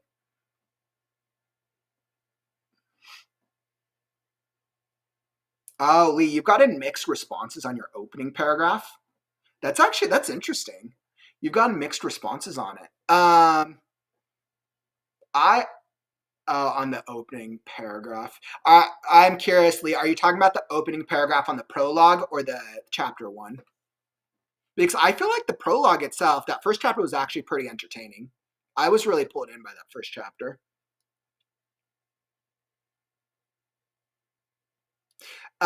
You know what? Generally, what's recommended is I've heard from a lot of other published authors that a shorter chapter one is generally better. And the reason you want your earlier chapters to be better is because you want to value the reader's time. Readers, if a reader picks up your book, okay, pull back. If a reader sees your cover design and they decide to read the blurb and then they decide to try out the first chapter, you want your first chapter to be as awesome as possible, of course. And if you do a really long first chapter, you're minimizing the chance of the reader making it to the end if they're just trying it out. It's like a sample, right? If you go to a restaurant, they don't give you, and they want you to try something, they don't give you the full course. They will sometimes they'll give you a sample of something. If you go, not restaurant, but if you go to like a retail place, right? You want to give them a sample. The chapter one's almost like a sample of the book in a sense. So yeah, but that chapter one to chapter two length, I think that's a good transition. I mean, I want to say I think my first chapter is I think my first chapter, well, right now my text is much larger. I think when it's reduced to 12-point font, my first chapter will probably be like 6 to 8 pages. 6 to 8 pages for fantasy novels. But I think my average chapter length, once we get into the meat of the book, is probably going to be like early, like Act Two is probably like 10. Act One, I want to say, is 5 to 12 pages. Act Two averages about 10 to 20 pages. Yeah, 10, maybe 25. I would say Act Two is like 10 to 20 pages, give or take. So my thing is like when you're still writing the book, don't worry about your chapter length. Just write the story you want to tell. You can always go back and adjust. I'm 30,000 words over what I should be doing for my fantasy story, but I need to make sure the story is awesome first. You can always cut back on wordiness. You can always cut back. Oh, Calvin, that's a good recommendation. If you're looking to publish, traditionally use Query Tracker. It'll help you greatly. There you go. Because I know we have a number of writers in the community who are also going the querying route right now and trying to get traditionally published, or even published by an indie press. So, connection, dude. I've been trying to get better at writing horror, but like psychological, unsettling. This is the perfect transition into our next writing competition. So, we are currently live with our second annual Freaky Friday competition. Submissions deadline goes until next weekend. if you have not already started on your story, you should do it now. This is a flash fiction competition. Let me pull up. In a perfect world, Kauffman is always prepared. I was like, oh, my screensaver changed. All right. So this is our third writing competition. Our second Freaky Friday writing competition. So I'll pull up the graphics for anybody who hasn't seen already. This is going to be a really cool competition, by the way. So this is the quick graphic for. Oh no, that's not cute.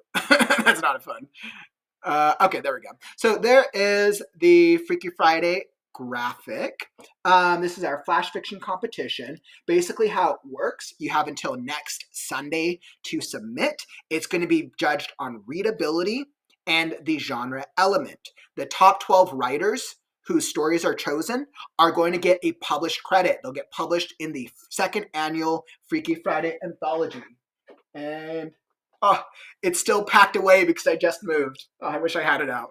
Usually I have the Freaky Friday Anthology right in hand. So that's how it works. And then in terms of genre element, you can embark on 4 different adventures. You can write a supernatural story where you have to create a creature, a thriller horror story where you have to do a mystery or twist, or a dark fantasy story where you have to create a dark magic system. Or if you really want to challenge yourself, you can try to write a story that combines all 3 genres. We're going to be doing a special prize. Right now, the flash fiction story length is between 1,000 to 2,000 words. I want to see you submit. It's going to be so fun. The competition is going to be near the end of this month, where the stories will be read live, and then the top 12 stories will be announced after the competition ends, when the anthology is published. So, Mr. Talk, does the dark fantasy have to have magic? Yes.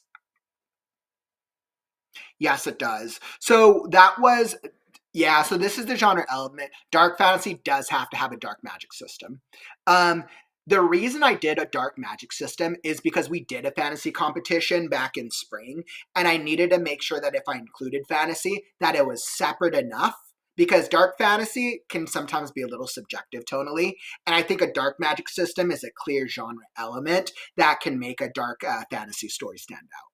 It's not the only one, but I think it's one of the more obvious ones.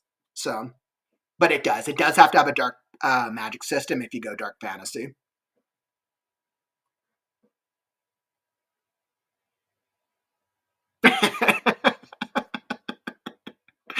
Oh, well, Connection, I appreciate you stopping by, my friend, and listening in. And by the way, anybody who wants to learn more about like the Freaky Friday stuff, it's all linked down in the YouTube description. And if you're not on YouTube, you can follow this link. This link kind of gives you all the details about the submission requirements. And I'll drop it in the chat. There you go. That gives all the details for submission requirements if you want to learn more. And you said, can you write historical fiction? Yep, absolutely. So you could do a historical fiction as a psychological horror, as long as there's a mystery or a twist.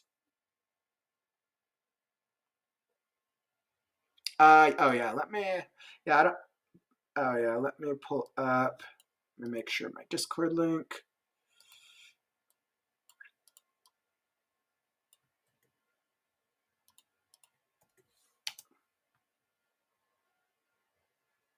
Perfect. All right, yeah, so I'll drop the Discord link for you guys. We do all we announce everything in the Discord, so if you want to know more, there's the Discord link. If you want to come join us in the Discord. There you go, Toptic. Hey, you and me both, my friend. Awesome. Awesome. All right. So with that being said, that was our Freaky Friday announcement. I hope to see more of you submit. Submissions are next week. Tomorrow is Developmental Feedback Day. So if you're wanting feedback on your story for Freaky Friday, make sure to tune in tomorrow. I'll be giving feedback all day. What's the time for tomorrow? So if for the Developmental Feedback Day, the way it's going to work out, essentially, if you're writing a Freaky Friday story and you want feedback, I'm going to start off the day with a live stream. That's going to be officially announce it. I'm going to do a sign up list. It's going to be a first come, first serve. So anybody, if you're wanting feedback, once I go live, I will launch the list. Whoever signs up, you just go on a list, and then I will reach out to people once I finish. Everybody who signs up is going to get 15 to 30 minutes with me. It just depends how many people sign up. If 5 people sign up, everyone can have extra time. If 20 people sign up, I'm not going to have that much time. So I don't know how many people will want the feedback. So that's why I'm going to say it'll probably be between like a 15 to 30 minute. So what's your start of the day? I will probably be doing it. It's a good start. I'm going to try to kickstart the day at 10 a.m. my time, which I think you're about 7-8 hours ahead of me. What am I doing tonight? Yeah, I'm gonna aim for a 10 o'clock start time. But don't quote me on that. I'm gonna aim around a 10 o'clock start time. That's good. That's what I'll say. I'm aiming for around a 10 o'clock start time, which UK, you're about 7-8 hours ahead of me. So that would put you at about 5-6 7, so around like 5 to 6 your time, I believe. Yeah, so I'm on Mountain Time, 10. So I'm gonna aim for a 9. So that's 9 Pacific, 12 Eastern, 5-6 o'clock UK. So sweet. And topic, some people have done that as long as it fits the genre element and the word count is within 1,000 to 2,000 words. ML Kauffman time. All right, my friends. You guys are cracking me up. Today's stream is crazy. Yeah, I'm usually a late riser as well. I'm the type of person where I will work all night. I tend to work really late. So I like start my days off late, but I work really late. I love the night owl life. Okay, but let's get back into it. So let me queue up the next story. Let's see, what do we have next?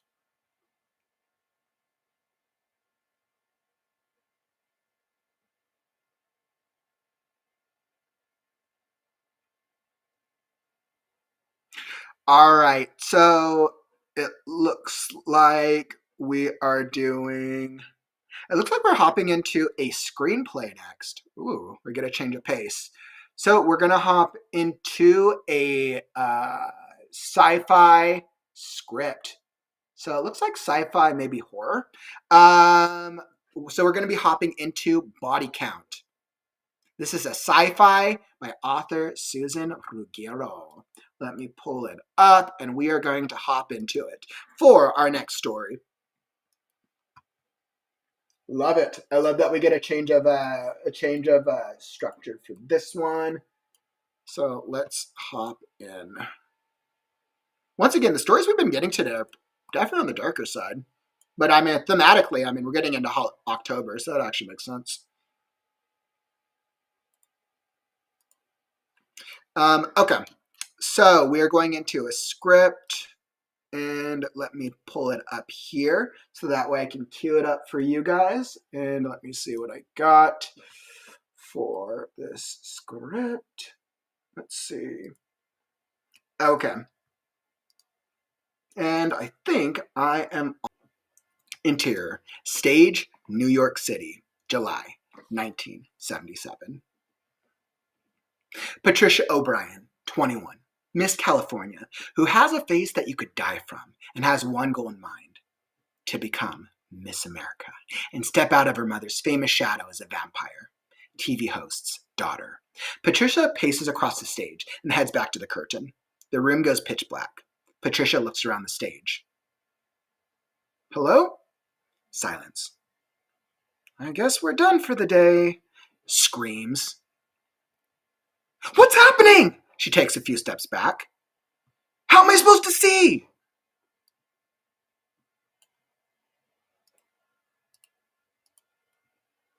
She watches Miss New Mexico, beautiful as human.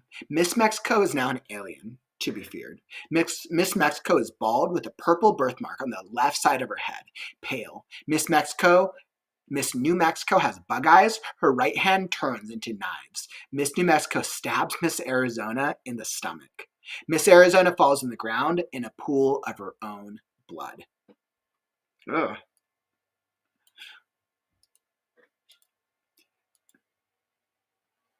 Last year's winner! Miss New Mexico looks down at the lifeless Miss America. I will be Miss America. No, I will. Miss New Mexico looks up at Patricia. Miss New Mexico heads over to Patricia's direction. Are you sure about that? Miss New Mexico takes another step. Patricia gulps her throat. Why are you killing contestants? I want to win! Miss New Mexico looks at Patricia from head to toe. Look at you, TV host, vampiric queen's daughter. Miss New Mexico's fingers turn into knives. Patricia watches her own reflection inside of the knife fingers. Knife fingers is smeared with Miss Arizona's blood. Tears are rolling down from Patricia's face. Patricia continues to weep. Please don't do this! Patricia continues to scream. She takes another step. She listens to the footsteps in front of her. Miss Alabama heads over to Patricia. Miss Alabama is also an alien. Miss Alabama's and Miss New Mexico's eyes turn red. See you on Patricia's arms. Cuts on both Patricia's arms. Ooze of blood coming out. Patricia screams. Blood drops on the ground. Blood is not going to stop. Patricia knows it. I don't want to die! Patricia moans in pain. The blood won't stop bleeding on her arms. You gotta stop killing contestants so you can win the pageant! Patricia looks around the stage. Patricia looks at the other contestants, continues to scream. I'm not doing this for me. We're doing it for us! Once people die on Earth, we'll rule Earth! Miss Alabama leans over to Patricia. I won't let you! Miss Alabama continues to stare at Patricia. What are you going to do? Fight us? We'll never die. We are immortal. You'll die next. Patricia clutches her right fist, ready to punch Miss Alabama. Miss Alabama takes Patricia's hand, squeezing it tight, blood coming out of Patricia's right hand. Patricia screams in anguish. You'll never destroy us! Patricia continues to groan. Any last words? Miss California is dead! The choreographer heads back into the auditorium, holding a clipboard under his arms. Patricia takes a glance at the contestants. The contestants transforms back into humans. Patricia finds herself that she couldn't stop screaming. The choreographer heads over to slap Patricia's face. Get a grip on yourself! Patricia stops screaming. Patricia looks at the choreographer. The aliens are trying to kill me! Patricia picks up her bag off the chair. The choreographer gives her a look. What? Patricia takes a glance at the contestants. Look what the alien contestants did! They cut my arms! The blood is smeared on her right fist. Patricia notices that her hands are shaking in front of her. She sniffles. You have to believe me! Patricia looks down at Miss Alabama's arms. Miss Alabama and Miss New Mexico turn back into humans. The contestants are not aliens. Patricia heads off the stage. Patricia continues to scream frantically. She couldn't stop screaming. The choreographer puts his hands both sides of her cheeks. There are no aliens in this pageant. She takes a glance at the contestants. I am not crazy. I saw them change into aliens in front of my eyes. The contestants smile. I can't believe that no one believes me. Patricia buries her face on her hands. She pulls her hands away from her face. I got blood on my face. The choreographer takes a glance at the contestants. Patricia picks up her bag off the chair. The choreographer turns to Patricia. Where are you going? Quitting the pageant! She slams the door. Interior hallway continued. Patricia paces back and forth. She looks at the stage. Silence. Screams. Blood splatter on the glass door. Patricia's best friend Athena Ford bangs the door. She dreams of becoming a singer. Like her idol, Diana Ross, now, she is fighting for her life. Athena tries to open the door. Athena pulls the door handle. The door is locked! Athena slams the door. The aliens are going to kill me! Athena turns around to look at the aliens, filled with fear. She and Athena watch as the choreographer's head explodes. More blood splatters on the door. Patricia opens the door. Athena heads out of the room. Athena sobs. Athena looks down at her blue dress. Blood is all over my dress! Do you know how much the dress cost me? Come on! All right. And we're going to end the reading there. That is the beat. All right. And really, once again, good job, Red. Scripts are always a really difficult thing to tackle, especially when we're used to writing novels and especially when we're used to doing a lot of character development and interiority. I think there are a couple of things that you did really well, and I wasn't quite sure tonally. So I think it's interesting because this script right now kind of goes back and forth tonally. I'm not sure if it's supposed to be like dramatic, or I don't know if it's supposed to be like a spoofy comedic. And here's why. A lot of the moments with the characters, with the dialogue, the character will say something that is happening as an action. It's like the action happens and then the character says the action is happening. um it makes it feel like it's a very like on your nose, like if we see it happening and then the character says, so for instance, like the alien turns, the girl turns into an alien, right? The viewer knows that the character is turned into an alien, but if the character is like, the person is an alien, right? Essentially, what you're doing is you're reinforcing it. And then that's why it goes into comedy, because comedy will usually reinforce something that is obvious. That's like one style of it. So that's why it's uncertain, because sometimes you kind of, the character will say something as like, okay, well, we already said that. And it might just be a form of repetition. That's why I would really recommend diving in tonally into the structure of this. When I think about pacing wise, I don't actually think the pace was horrible. I don't actually think it's the pace that is detracting from this right now. I think it's more the tone than anything else. So what I would recommend is I would review your dialogue. And let's hop into it, because there's some things that you did well. The moment where all of them turn back into, I like the initial moment when they turn into aliens. I'm like, all right, that's cool. There, you got like this beauty pageant, and each of these like beauty characters, like this different type of alien. I'm like, all right, that's cool. All right, I'd be down for that. And then the moment that she like has blood all over her, and the choreographer comes up and he's like, yeah, what are you doing? And she's like, they're aliens and they're all human. That's like one of those like ironic moments. Like, of course. Um, a show that actually captured ironic aliens well. I want to say, what was it? My Resident Alien. I forgot what the show was called. It's on. I'm pretty sure it's still airing. I think it's My Resident Alien with I think Alan Tudyk. But that show's kind of funny. That show does a good job of blending comedy with sci-fi. I feel like that's the tone that you would probably want to go for. That I feel like that would be a good tone. But once again, I'm just not quite clear. So let me hop into it. And let's see. I can even tell from your guys' comments. You guys definitely gave some good comments as well. Um, and LeMay, I know you were asking, did we read this? I think this is a different script. But I kind of feel like this is in the same universe. I'm kind of feeling like this is in the same universe because some of like the pacing, or it could be a rewrite. I'm not quite sure about that. LeMay, good memory, by the way, because I'm pretty sure we did this story.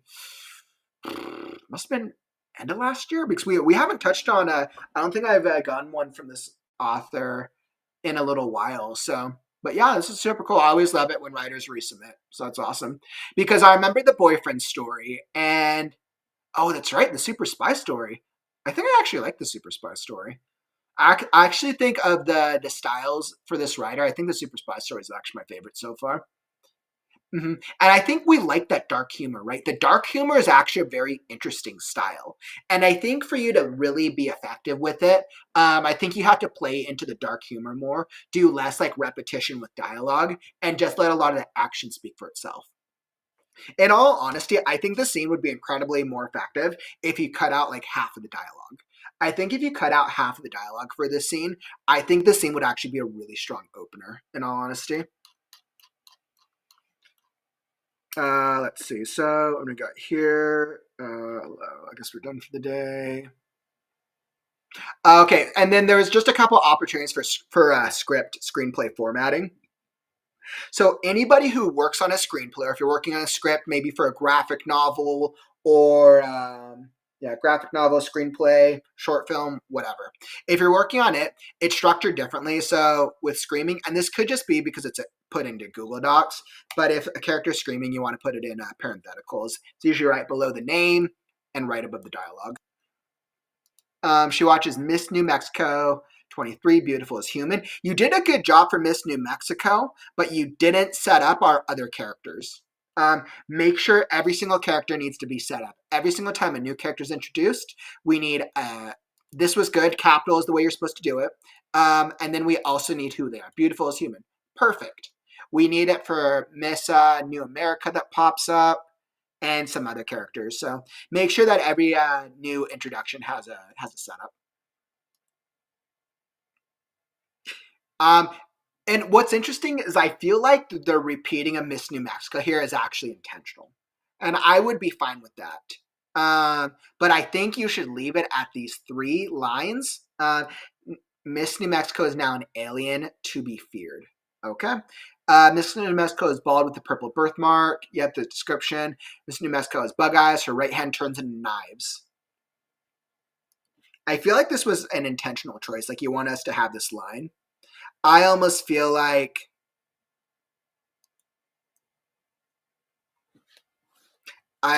this should just be one. Who falls to the ground.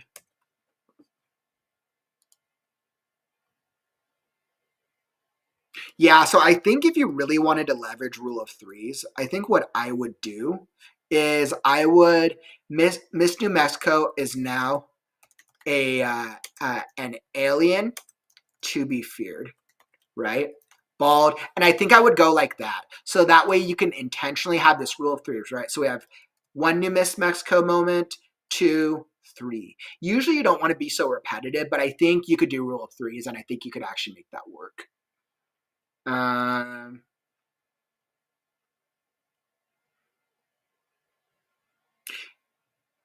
then, so with some of your action, I can tell we're going into interiority and novelization. So you generally want to minimize stage direction, right? Because stage direction or film direction, that is for the actor and the director for them to decide, right? You want to minimize that amount unless it is important for the story. Usually, like if you have a bunch of stage or a bunch of, I keep thinking of script of stage plays, but if you have a bunch of like direction in it, like half the time they'll just cross it out because the actor or the director, they have a vision and they want to do their own thing with it. Now, right, this is important, right? Because we need to know that she's going to go address Patricia.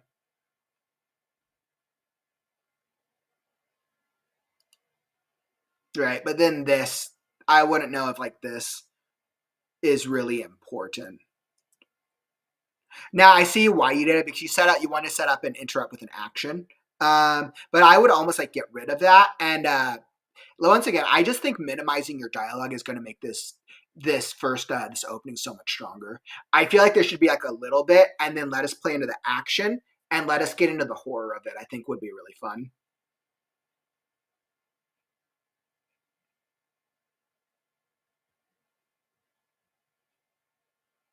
The knife fingers. That totally reminds me of the Rick and Morty spoof. What was that? The Freddy Krueger spoof. uh, let's see. Tears, Patricia screams. Yeah, so I think if you adjust, I think if you fix some of the dialogue, I think you'll be able to get it. Because my guess, they brought up a good point. You're probably going for dark humor. My guess is, I think once you get rid of the repetition, it will feel less on the comedy side, and you'll be able to hit that middle ground a little better.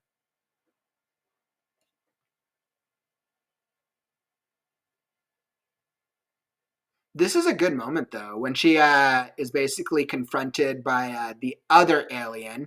This is a good moment. She screams, blood drops on the ground, blood is not going to stop. Patricia knows it. But once again, Patricia knows it. Interiority. No interiority. Interiority is not allowed in your screenplay. If you are putting any type of line that shows us what the character is thinking, delete it. Because in books, we want interiority. In screenplays, the actor has to portray the interiority, or the cinematography has to portray the interiority through actions, through settings, and all that stuff.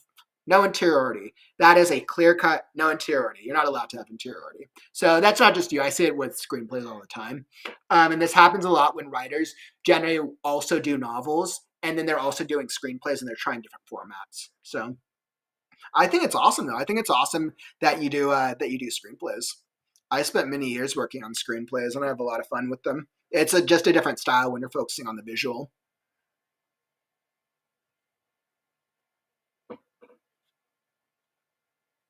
And I mean, I think where her motivation is clear. You, I think you could do a little less telling here. And I think like this could be stronger if instead of Miss Alabama saying, do Miss Alabama, instead of her saying that, instead like her like have her like approach Patricia and say, I'm hungry.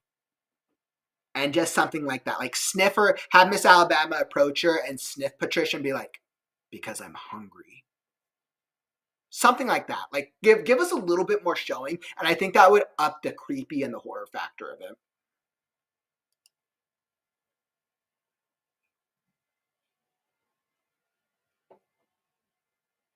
And then the choreographer moment is funny. I love this choreographer moment, by the way. The choreographer comes up, and all of them are just normal humans. The choreographer looks back in the auditorium holding a clipboard. Patricia takes.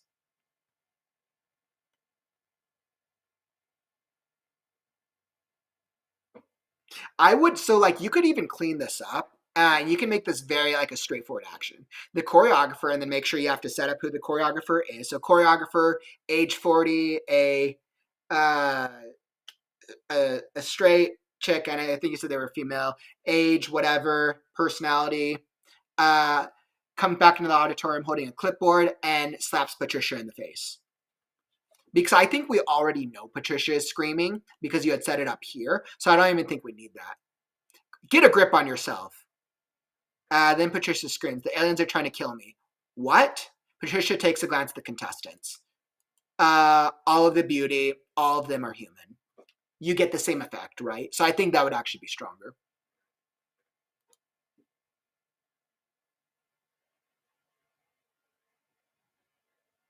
Awesome. And yeah, so that's what I got for you, my friend. I think you have a good start to this story. I think you have a really interesting world to it. I'm really curious to see how the revision comes along because I think like your dark comedy is a very hard thing to tackle. I'm not good with comedy. I'm like all right, but I think trying to blend comedy in a way where people can find it amusing, but it's not too dark, but it's not too light. It's a hard thing to balance. So definitely really great work at that, my friend. And that is all that I have for you. All right, so that was a good one. So mixing it up a little bit with a little screenplay, always fun. What did you guys think of that?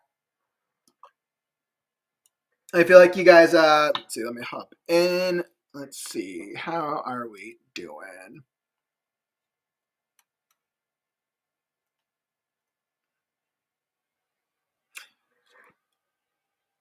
I think what I always really appreciate about the critique stream is I love that we always get so many different styles of stories. I love that we get all the different styles of stories. But yeah, definitely make sure if you're wanting feedback on your story, or if you're just hopping into the stream or you're just watching this replay, welcome to the Story and Critique stream. This is a bi weekly stream where I read stories live readings, live critiques for writers in the community. We do all genres. I do all styles and formats, and I've done well over 200 critiques. So if you're wanting feedback on your story, submit now. And I'll drop that link. If your story doesn't get queued up on today's stream, it will get queued up for a future story critique stream. So I get through all stories eventually. Sometimes I get to story. Sometimes I get to them in the same stream. Sometimes it takes 2 weeks or sometimes 4 weeks, depending on how high the submission volume is. I think there's only been a few times where it's gone like a month and a half. Usually I get to it within a month though. But it's absolutely free. So this is the plus side, right? I don't charge anything for critique streams.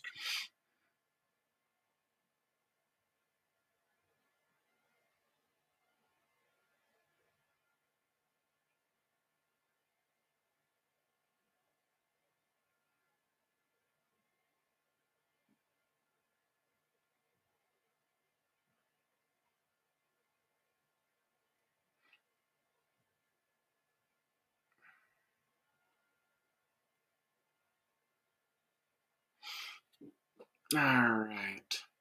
And let me catch up on chat.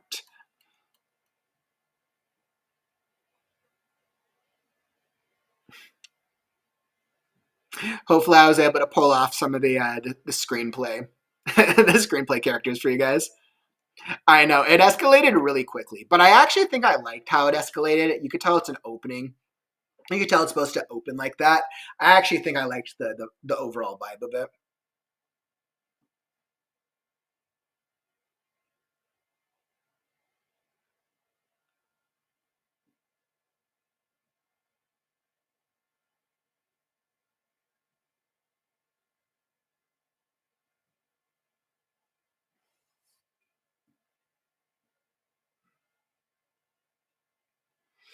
All right, and then I know we saw some new writers hop into the stream. Woo! Like 2 hour mark. Woo! I know. Usually, critique stream tends to go about 3 hours on average. So my like daily streams, we generally go about 1 to 2 hours, depending if they're writing sprint streams. But my weekend streams, I try to push to 3 hours, depending on my schedule. My schedule sometimes is all over the place, but generally I try to push to 3 hours. I really have fun doing these stories with you guys. Aw. Thanks, friend. I appreciate that. Trust me, if I could do all the stories in one day, I would.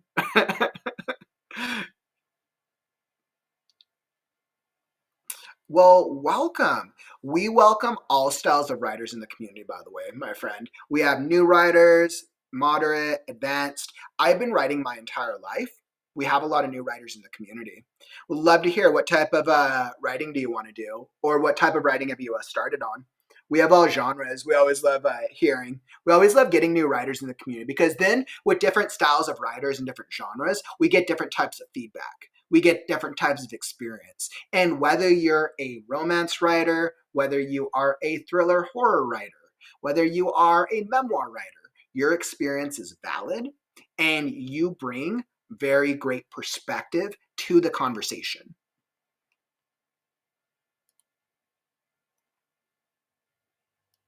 That's a good title. Sands of Time for some reason reminds me of Prince of Persia. I'm like pretty sure that's what that was called. I really liked the Prince of Persia. The game. I liked the game, by the way. The original games. Um, Movie was all right.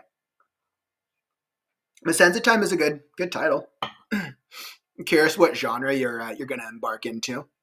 And while we're waiting for that, let me queue up our next story. We are going to be hopping next into what do I got?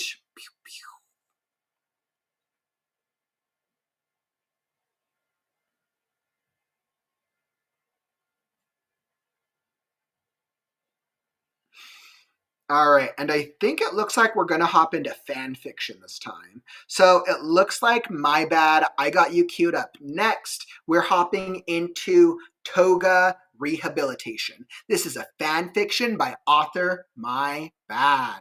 MyBad. We're hopping into your story. I think we've done different parts of the story in the past before because this looks super familiar. I'm almost positive we've done a earlier drafts of this. So we're going to be hopping into your story next, MyBad. Let me queue up your story. This is a fan fiction. So I know this is fan fiction. I'm not sure what fan fiction this is for, but we about to learn. We're about to find out.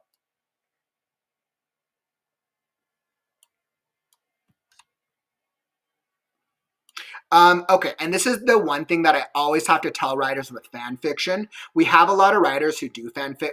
Lee Riley, My Hero Academia. Okay, that's good to know.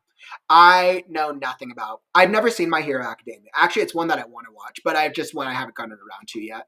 So this is the first chapter of the story. Yep. Okay, yeah. So you had said I know we did other variations of it. So this is what I always tell people when I do fan fiction. I can still give you the feedback as a story structure. The parts where I'm not generally going to be able to provide feedback is the fan fiction elements. And with the fan fiction genre, half of the reading experience is catering to character references, is catering to world references, and catering to plot references from the core franchise because that's what interests the reader while you're being able to tell new stories within the universe. Fan fiction, I believe, is an incredible way to practice your writing. I think all writers should practice with fan fiction when they're first starting out. Other writers write predominantly in fan fiction, and it's what they love. One of the coolest thing is um, whatever shows, whatever books you love, being able to enjoy them and be like, yo, I could write a character in that world, because then you don't have to worry about world building. That is the biggest thing that fan fiction does for you. You don't have to worry about world building. You get to focus purely on character development and or plotting depending on your story. And we know as writers, character generally tends to be one of the most important things, because if your reader does not care about your character, if you do not find a way to get them emotionally invested, they will not keep reading. So fan fiction is always really great.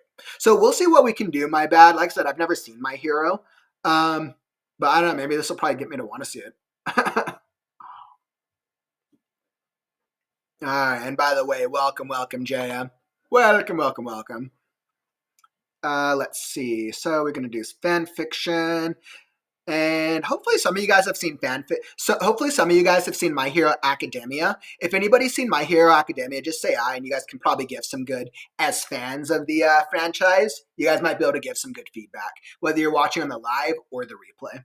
So maybe you guys can give some feedback where I haven't seen it. I'm going to focus on the character development and the plotting specifically. Unknown, that's super cool, by the way. Really, really cool, my friend. I remember your prose was very beautiful. I remember when we checked out your prose, I think that must have been months ago, but you had very beautiful prose in your writing, by the way, Unknown.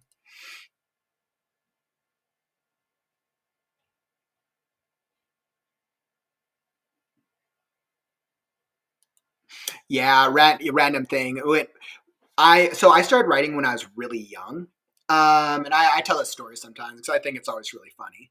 But I was an avid reader. Lord of the Rings, Ender's Game, Lord of the Flies, I think were my three early novels that I read. But I was always definitely wanted fantasy. My parents got me a Create Your Own Story kit. And it was basically really simple. It was like one of those things where it's like a box, and they send you like a bunch of blank pages with empty picture boxes and like 3 to 4 lines per page. One of my favorite things was Mario at the time. I loved Super Mario. I played like all the Mario games, and I was like, okay, I'm going to rewrite the entire Super Mario story, and I'm going to do it better. So I embarked on writing a 20-part Super Mario story. It's like the cutest, funniest thing ever. And it was the first thing. Like the pictures are so bad, they're funny. And I'm like so entertained by it every single time. And then once you get all the pages, you basically send it back to the company, and they basically bind it, and they send you back the hardcover book.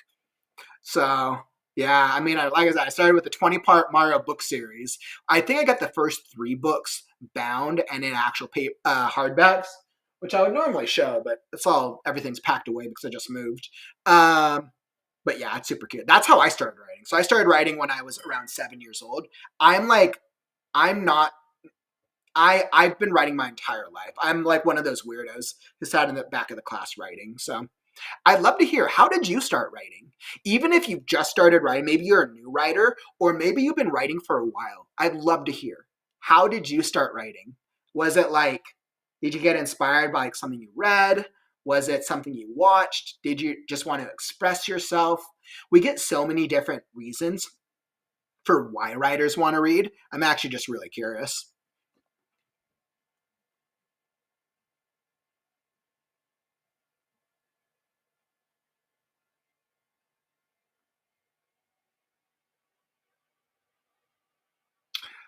TLB, by the way, that sounds like a cool story, by the way. So you said it's about a Gen Z adult who gets killed, but gets second chance at the hands of Father Time, who tasks them down on fixing humanity's tragic past. Sounds like you're going to be doing a lot of fun themes thematically regarding time travel and fixing past mistakes.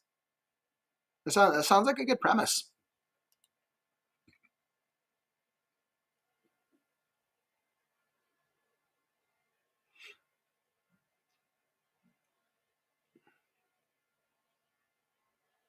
Ooh, like Toga is a vampire type character, just for reference. Okay, this is actually good to know for My Hero Academia. Okay. I know I totally like, go off track. You guys are getting me on too many fun conversations today.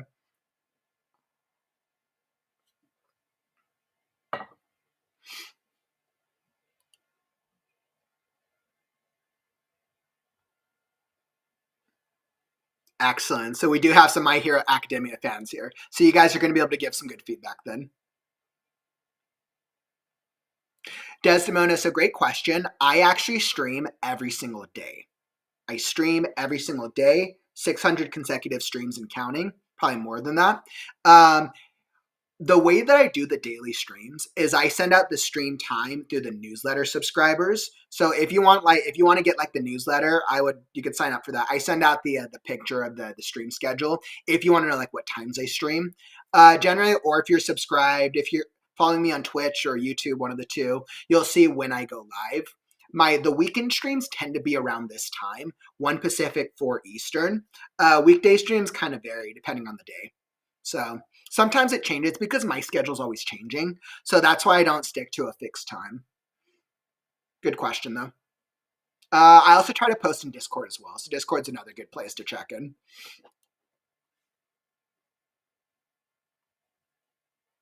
Yay. Also, new writer, started your journey, and who just published your book, by the way. So proud. So awesome. Courtney literally just published as well. So you started your journey in 2024, and you just published your book. Absolutely incredible. Mm-hmm. Nice, TL. You're like, the time travel aspect will deal with both legendary heroes from fiction, such as Gilgamesh from ancient Mesopotamia, to IRL events such as the French Revolution and World War I. That sounds fun. So it sounds like you're mixing mythology with historical fiction, which sounds pretty cool. I actually think one of my really early stories I wrote a historical fiction time travel piece. Good luck with that. I would say just with the historical places, make sure that you do your research. Unless you're already a historian buff and you're like big on history, make sure if you do time period pieces or time periods that you just do your research so that way you get some of the world building elements, right? Ooh, perfect. Oh, no, that's actually really cool. That's actually really, really cool. Well, you definitely, I know you definitely have some skill unknown. So definitely that's cool that you're getting back into it. Yeah, we have a lot of good authors in the community as well. I wish I had more time for reading. I'm such a fantasy fan, but I think the past couple of years I've been reading a lot of nonfiction.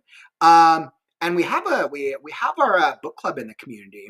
We haven't really been on top of it the past couple months, but we definitely have a number of avid readers in the community for sure, Lee.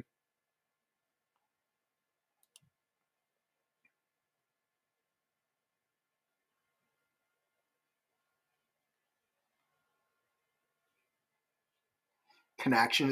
You started writing because you have like severe gender dysphoria, and your first OC started out as an idea, who I'd be if you were cis, and you just slowly but surely gave her different stuff, and eventually just made her this entire own character, had all these ideas, and put them together to make a story. That's really incredible, by the way. I think when we have, I think each of us have our own unique experiences. And I think writing is a way of showing our vulnerability, right, of our own experience with the world. So I think being able to share that, translate it through your characters and your storytelling is absolutely incredible. That's really, really cool.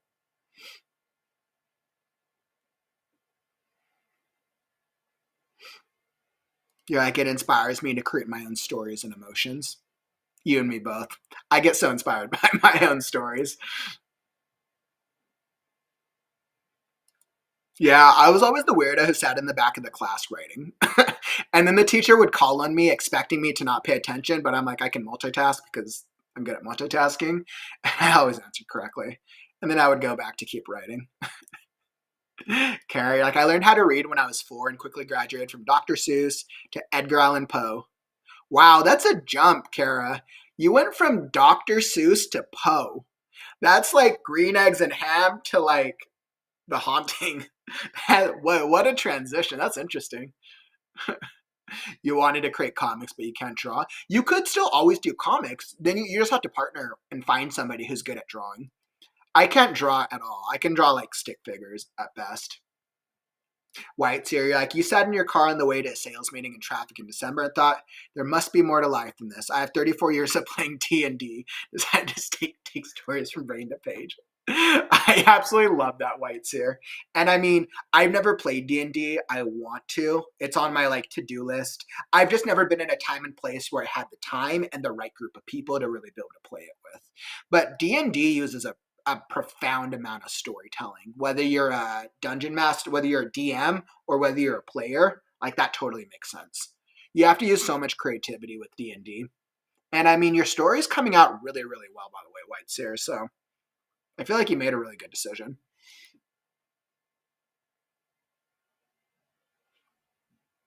I do have an idea of what to change in the story, but I just like a second opinion.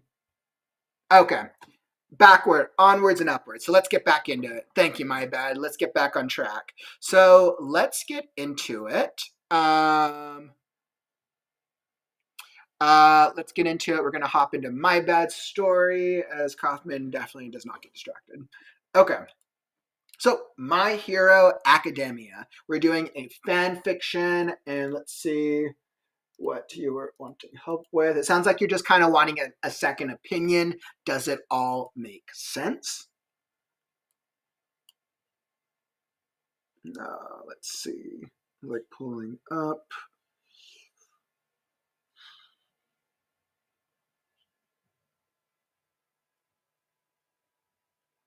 Here we go. I was like, I knew I saw your submission somewhere.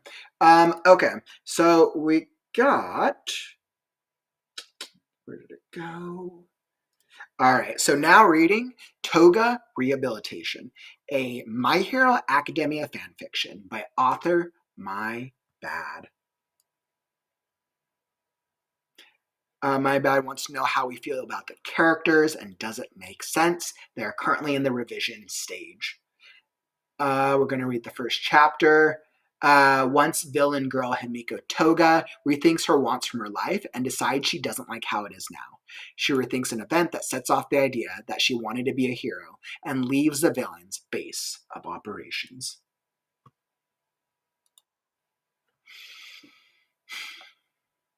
Chapter 1. Himiko groans and rubs her face. Why do I keep thinking about them in such a positive light? They're heroes, and I'm a villain. I should hate them. I do hate them. Well, most of them. Cheiko and Zuzu were cute. So was that Sue girl. And maybe that pink-haired girl from the festival. But again, heroes. Well, I'm just a dumb villain. She rolls in her less than comfortable bed of concrete. While the LOV had money, most of it went to hiring cronies to help the ancient infected scrotum's man-child. She didn't care if the man had a passive mind reading. She didn't care if the man had a passive mind-reading quirk. That's all she could think of him as. Not to mention, the man is in the most secure prison in the world. Most of the LOV have to sleep in what feels like a prison cell, even if they are free to leave at any time. She understood why the rooms had small windows and hardly any decorations. However, it was still a little jarring to go from her, admittedly horrendous, past life as the daughter of the Sahota. No, that's not what they go by now. But she stopped watching them a few months after. They disowned her for a tiny mistake. A quirk malfunction.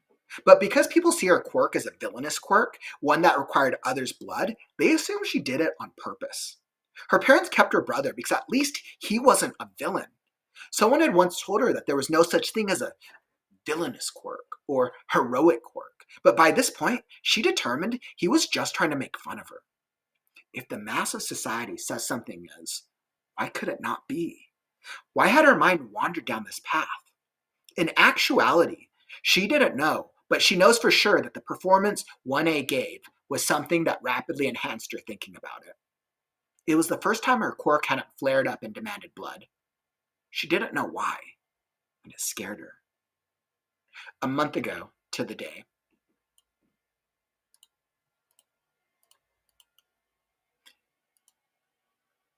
I don't get why Handjob told us to watch these two because these aren't villains. Dabby shifted, eye twitching, as he stood there on a branch of a tree. Well, he said they had good potential to become good allies, Toga said, smiling and upside down on the branch above Dabby by her legs. They won't be helpful now, though. The scene dozens of yards away didn't look promising, as Zuzu had started to gain an advantage on Gentle Criminal, although he didn't seem all that gentle to Toga, and she loved it. Aw, Zuzu's bleeding! Dabby just rolled his eyes and scoffed. He didn't care for the feeling of love. He didn't really get it. Familial love wasn't something he experienced. While he never had anyone crush on him, he just knows he wouldn't reciprocate it. Something moving out of the corner of Toga's vision caught her attention. It was the pomegranate-haired girl, who seemed to be the technical master of the duo.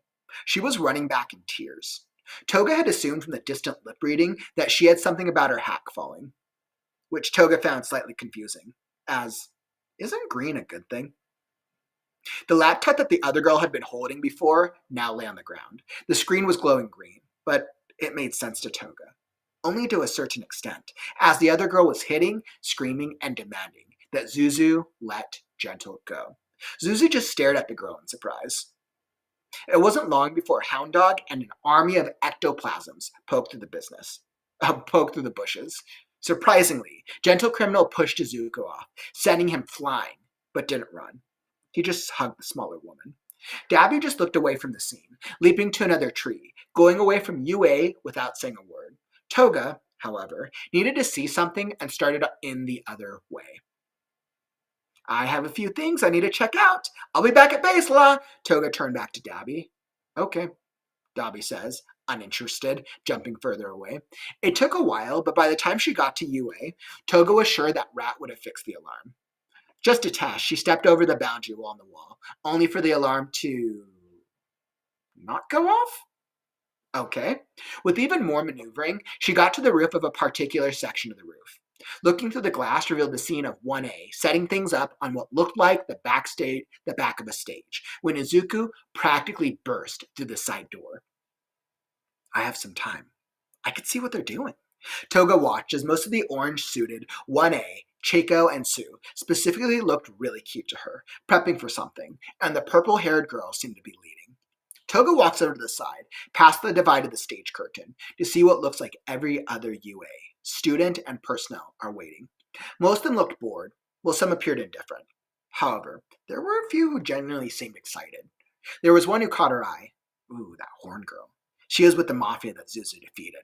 Ooh, she looks cautiously excited. As she was scanning, she realized there was one of the 1A brats in the rafters, and she had to duck back to avoid them noticing her. It was Peppermint. As much as she'd want to say she could, she absolutely could not take him on alone. She sighed just as a loud voice started to speak. Toga jumped as President Mike spoke. Please, give it up for Class 1A. The bananas sprinted off the stage as the first curtain separated to reveal the Charger, Pomeranian, Vending Machine, Bird Boy, and Weird Ears, all playing instruments. At the same time, most of the class stood beside them, dancing. It started with an explosion from the Pomeranian himself. Then, Weird Ears began singing, and most of the class started dancing. Himiko's eyes widened as she watched. One of the roof panels was cracked open so she could actually hear what was happening. Why do I feel warm inside when seeing this? I'm a villain. A song about being a hero should disgust me. But it doesn't. She had to look away as a blue laser hit her. From the traitor that the Scrotum had placed in here. He looked happy. It could be an act, but that looked like genuine excitement and happiness, granted. She's going off Shiggy and Dabby for that, so it might be skewed. She glanced back at the horn girl from before and saw her looking a little overwhelmed, but not in a bad way. It made Toga happy. Why am I happy about this? I should want more people to be upset. Toga shook it off and, before looking away, saw her get sad and point to the side of the stage. Toga looked over to see Zuzu dashing off stage. She scowls but doesn't really have time to stay on those feelings, as Peppermint Boy created ice pathways that allowed Zuzu and the Riot ripoff to run across. Zuzu is carrying the traitor and the Riot ripoff, shredding ice for snow.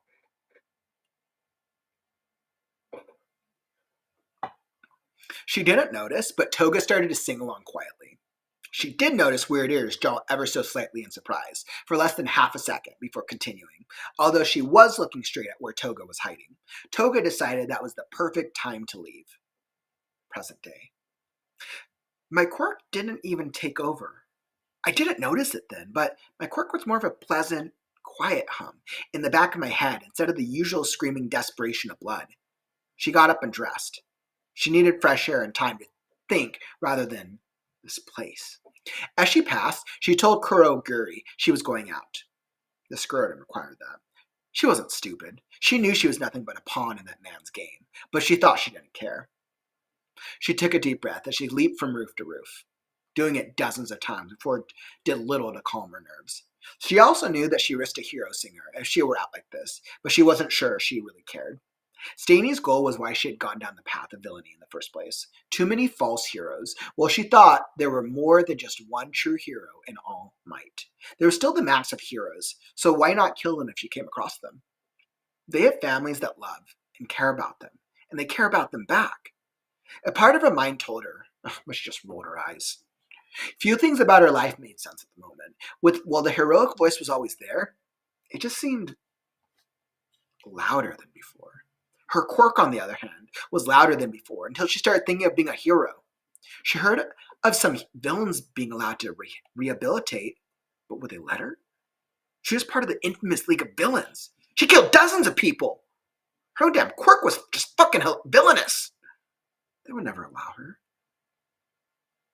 It was then that Toga noticed the tears in her eyes. She stopped jumping. It had been a while since she had cried last. It was probably the day that Garen plucked her off the street a few months ago, introduced her to the man-child in Kuroguri.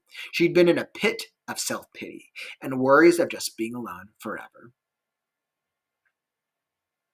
The scrotum had offered her an extra quirk after she explained how her own worked, but she had been smart, or if she wasn't kidding herself, lucky, enough to decline. She'd seen about a week later that one of the cronies had a quirk that exploded against his own will, that the ancient scrotum himself gave the guy, after being found out to be working with the heroes here and there. It didn't take a genius to figure out that the man had trapped the quirk. You can't be a hero, idiot. Stop crying. Toga tried to wipe away the ever-increasing amount of tears to no avail. It was just her luck that immediately after she said that, it started raining. And I will end the reading there. End the reading there.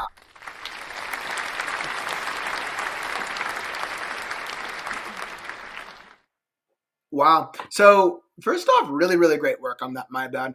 I feel like you understand this world very, very well. So there was a number of things that I missed, but I don't think I missed them because of the writing. I think I missed them because I'm just not familiar with the franchise. I felt like I was definitely pulled in to Toga's character journey throughout this section, right? She's a villain. She wants to be a hero. That at heart is the core truth that we as the reader are connecting with, at least that are connecting with outside of the fan references, right? So I could tell you mentioned a lot of characters and a lot of different characters' names that went right over my head. Now, normally whenever you introduce new characters, right, you have to set up all of them. But with fan fiction, anybody who's a fan of My Hero Academia, they already know all the characters, so they're all going to be aware of every single reference, right? And I'd love to hear from the community. What did you think of it? Did you think there were some fun things there with some of the franchise and some of like the characters from the My Hero Academia franchise? So I think for me, what stood out was the core character development's journey, Toga.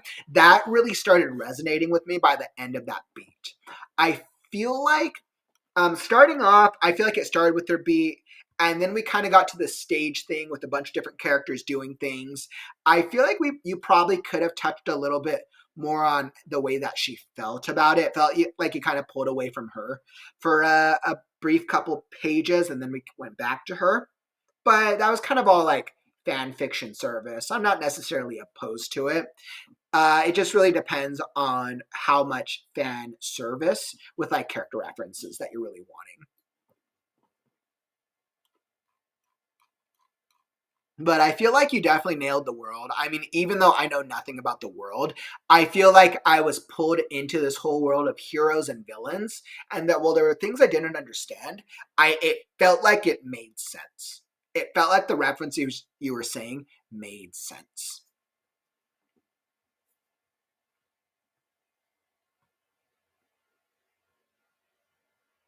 Okay. So you're taking a different to Toga's quirk than canon, but it gives a little more give to her being a hero. That makes sense. Toga in this has a lot of nicknames for everyone, so that's why there's a lot of weird names. Oh, okay. And there were a lot of good moments. I mean, even for someone who doesn't know My Hero Academia, there was definitely a couple moments that had me laughing. I'm like, all right, well, that's actually kind of funny. This actually, although, like, my bad, what I do have to say is this makes me want to watch My Hero Academia. You definitely did a good job of creating the tone and the vibe. I definitely feel like I want to watch it now. So definitely a really good job on that part. I feel like your opening was really strong. Um, you set us up with her character motivation early, which is good. And you use a lot of the terminology. No clue what scrotum is, but that's probably clearly a character of some type or some type of nickname. But you use a lot of terminology that's just funny, but it feels like it's real funny within the world of My Hero Academia. So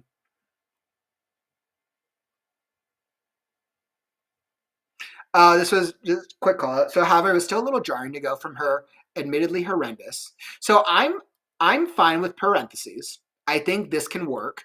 I don't know if I would use parentheses and a cross out in the same sentence because they're two non-traditional punctuation. I would let one piece of punctuation work for itself, and I don't think the cross out would be as effective as the daughter of the Saboha. This is actually an example where you should use M dash. Uh, So this is a yeah. So this is an example where you should use M dash, not a cross out. I was like, I don't know, no cross out. But yeah, so I would just say this is an example. M dash, not cross out. This is like literally a perfect one. M dash is really a scene, a pattern interrupt. So.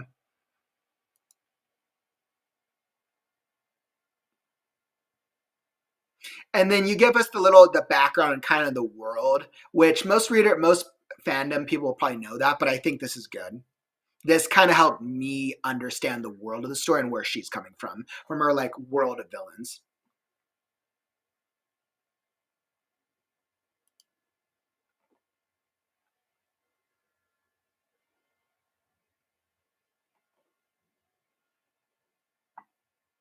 And then once the reason this is so well done is because you keep touching into how she feels. And anytime you do these moments, this is giving the reader another chance to care about the character. Who doesn't want to care about a villain who wants to be or who's feeling these things that are making them feel like a good guy? Ugh, how icky, right? These feelings are scaring her because no, she's a villain, and she comes from a world of villains. It seems like so. Good job, really good job on those beats. This first section was really strong. I was really happy about that first section. Once we got to the month ago to the day, I think I kind of got a little lost in this section specifically, but I think it's because you mentioned so many character names and character references, and I just have no clue. I don't have setup for a lot of these characters, so I just wasn't as clear. Mm-hmm.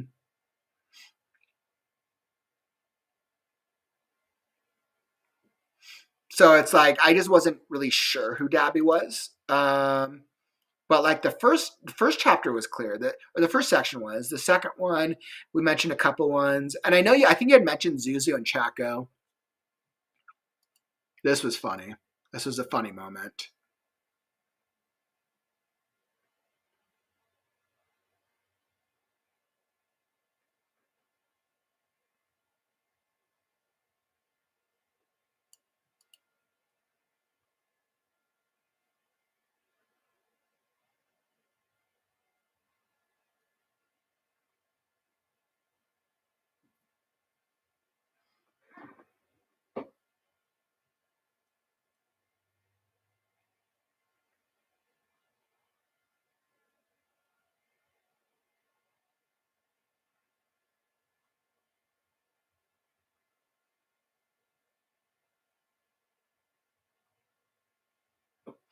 All right, and then we basically have our characters convening. I don't think I have too much comments. I think it was like once we got to the stage beat because I was kind of engrossed in the early part of the beat, and I think it was the stage beat where there's all these bananas sprinted off the stage as the first curtain separated to reveal the Charger, Pomeranian, Vending Machine, Bird Boy, and Weird Ears. And I don't know who any of these things are. So I think that threw me off a little bit because there's all these characters, which I'm assuming are all references to the show.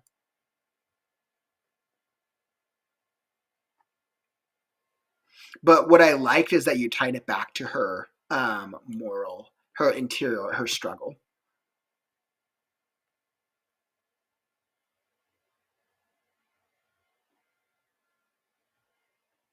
I almost feel like I want them to like start on the song. I almost feel like I want to hear what some of the lyrics are of the song.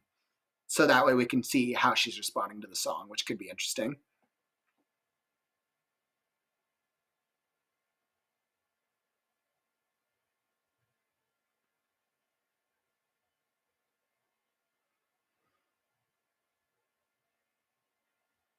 And then yeah, so and then I think this last bit was really strong as well. Then we kind of just go back into her backstory a little bit. And I think the reason I liked this was because I feel like you gave me setup for her character at the beginning of this chapter. And then I feel like you referenced her journey in the middle. And then once we're at present day, we're continuing on how she's feeling about her journey and why she's trying to push against it.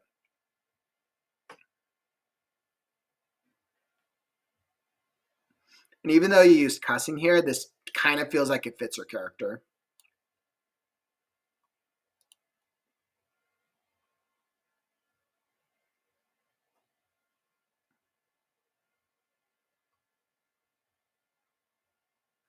Yeah, you can't be a hero, idiot. Stop crying. This is a good piece of dialogue. So yeah, I mean, overall, like really strong. I think my bad. You did a really good job of clarifying our protagonist's journey throughout these first couple beats. I felt like I was very clear about what was going on with Toga. Not quite as clear on some of those other like minor characters in the middle, but I felt like Toga's story was clear, and I was able to follow it with her. And I think I was very not really so I feel like that was very well accomplished.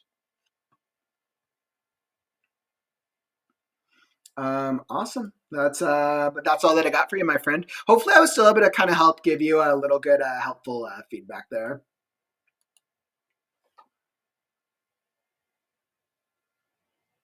Yeah, I kind of figured. Yeah, so I kind of figured like a lot of those character references, like those are like fan fiction stuff. Like people, anyone who knows the franchise would get all those references. So that makes sense. Um, awesome. So awesome. Really, really great work, my friends.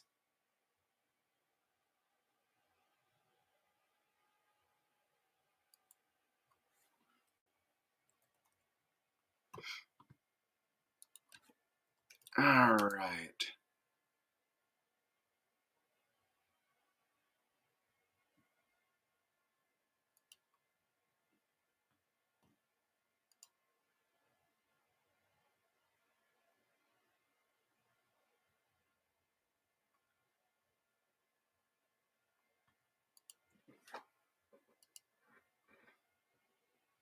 Awesome. So definitely really, really great work, my friends. I feel like we definitely got some really, really great stories and we definitely got some really, really good stuff on here. So definitely thank you so much for that. I feel like as we hit the 3 hour mark, we definitely got some solid stories today. We've had some incredible conversations and we've definitely gotten a lot of really fun stuff today. We've had conversations all over the place and I think that's what makes a fun writing experience. So make sure that if you're wanting to go check out more of what we have, go check out the Reading for Storytellers playlist. It's linked down in the YouTube description. You can go check out more of our past Story and Critique streams. This is our 51st. This is the 51st episode. So we have many, many more on the channel. If you're wanting to get in some writing today, Chat Soul is going to be doing their weekly co-working session over in the Discord. So if you're wanting to join in on getting some it's like casual writing, you don't have to be on camera. But yeah, make sure to come join us in the Discord if you want to come get some writing in. I'm sure Chat Soul will probably be doing that in just a bit. So that's usually on Saturdays, sometime after the critique stream. So definitely go recommend. And then I'll be back tomorrow for the development day. Like I said, I'm going to try to aim for that 9 Pacific, 12 Eastern. I'm going to aim for that time to kick off the live stream, but we'll try to see how close we can get to that. And Calvin said you're in the middle of that with Soul. Yeah, okay, so they're already going, so Soul's already at it with their co-working session. So if you want to go write, or maybe you just want to talk with other writers, go join them right now over in the Discord. They're already live. Awesome. And most importantly, if you enjoyed the stream, tap that like button on your way out. Help us show the algorithm that writing streams are cool. If we didn't get to your story today, I'll make sure to queue it up for a future stream. Thank you so much for joining, friends. Thank you for being a part of the conversation. Today has been such an incredible story and critique stream. But unfortunately, that brings us to the end of the stream. Don't forget, words are wind, but stories are forever. I'm Kauffman, and I'll catch you on the morrow. Stay creative, writers. Stories are forever. I'm Kauffman, and I'll catch you on the morrow. Stay creative, writers. It's time to write now. Sorry. Right now, not right now, but right now. Read now, right now. Is that right? Words are wind, but stories are forever. I'm Kauffman, and I'll catch you on the morrow. Stay creative, writers. It's time to write now. Sorry. Right now, not right now, but right now. Read now, right now.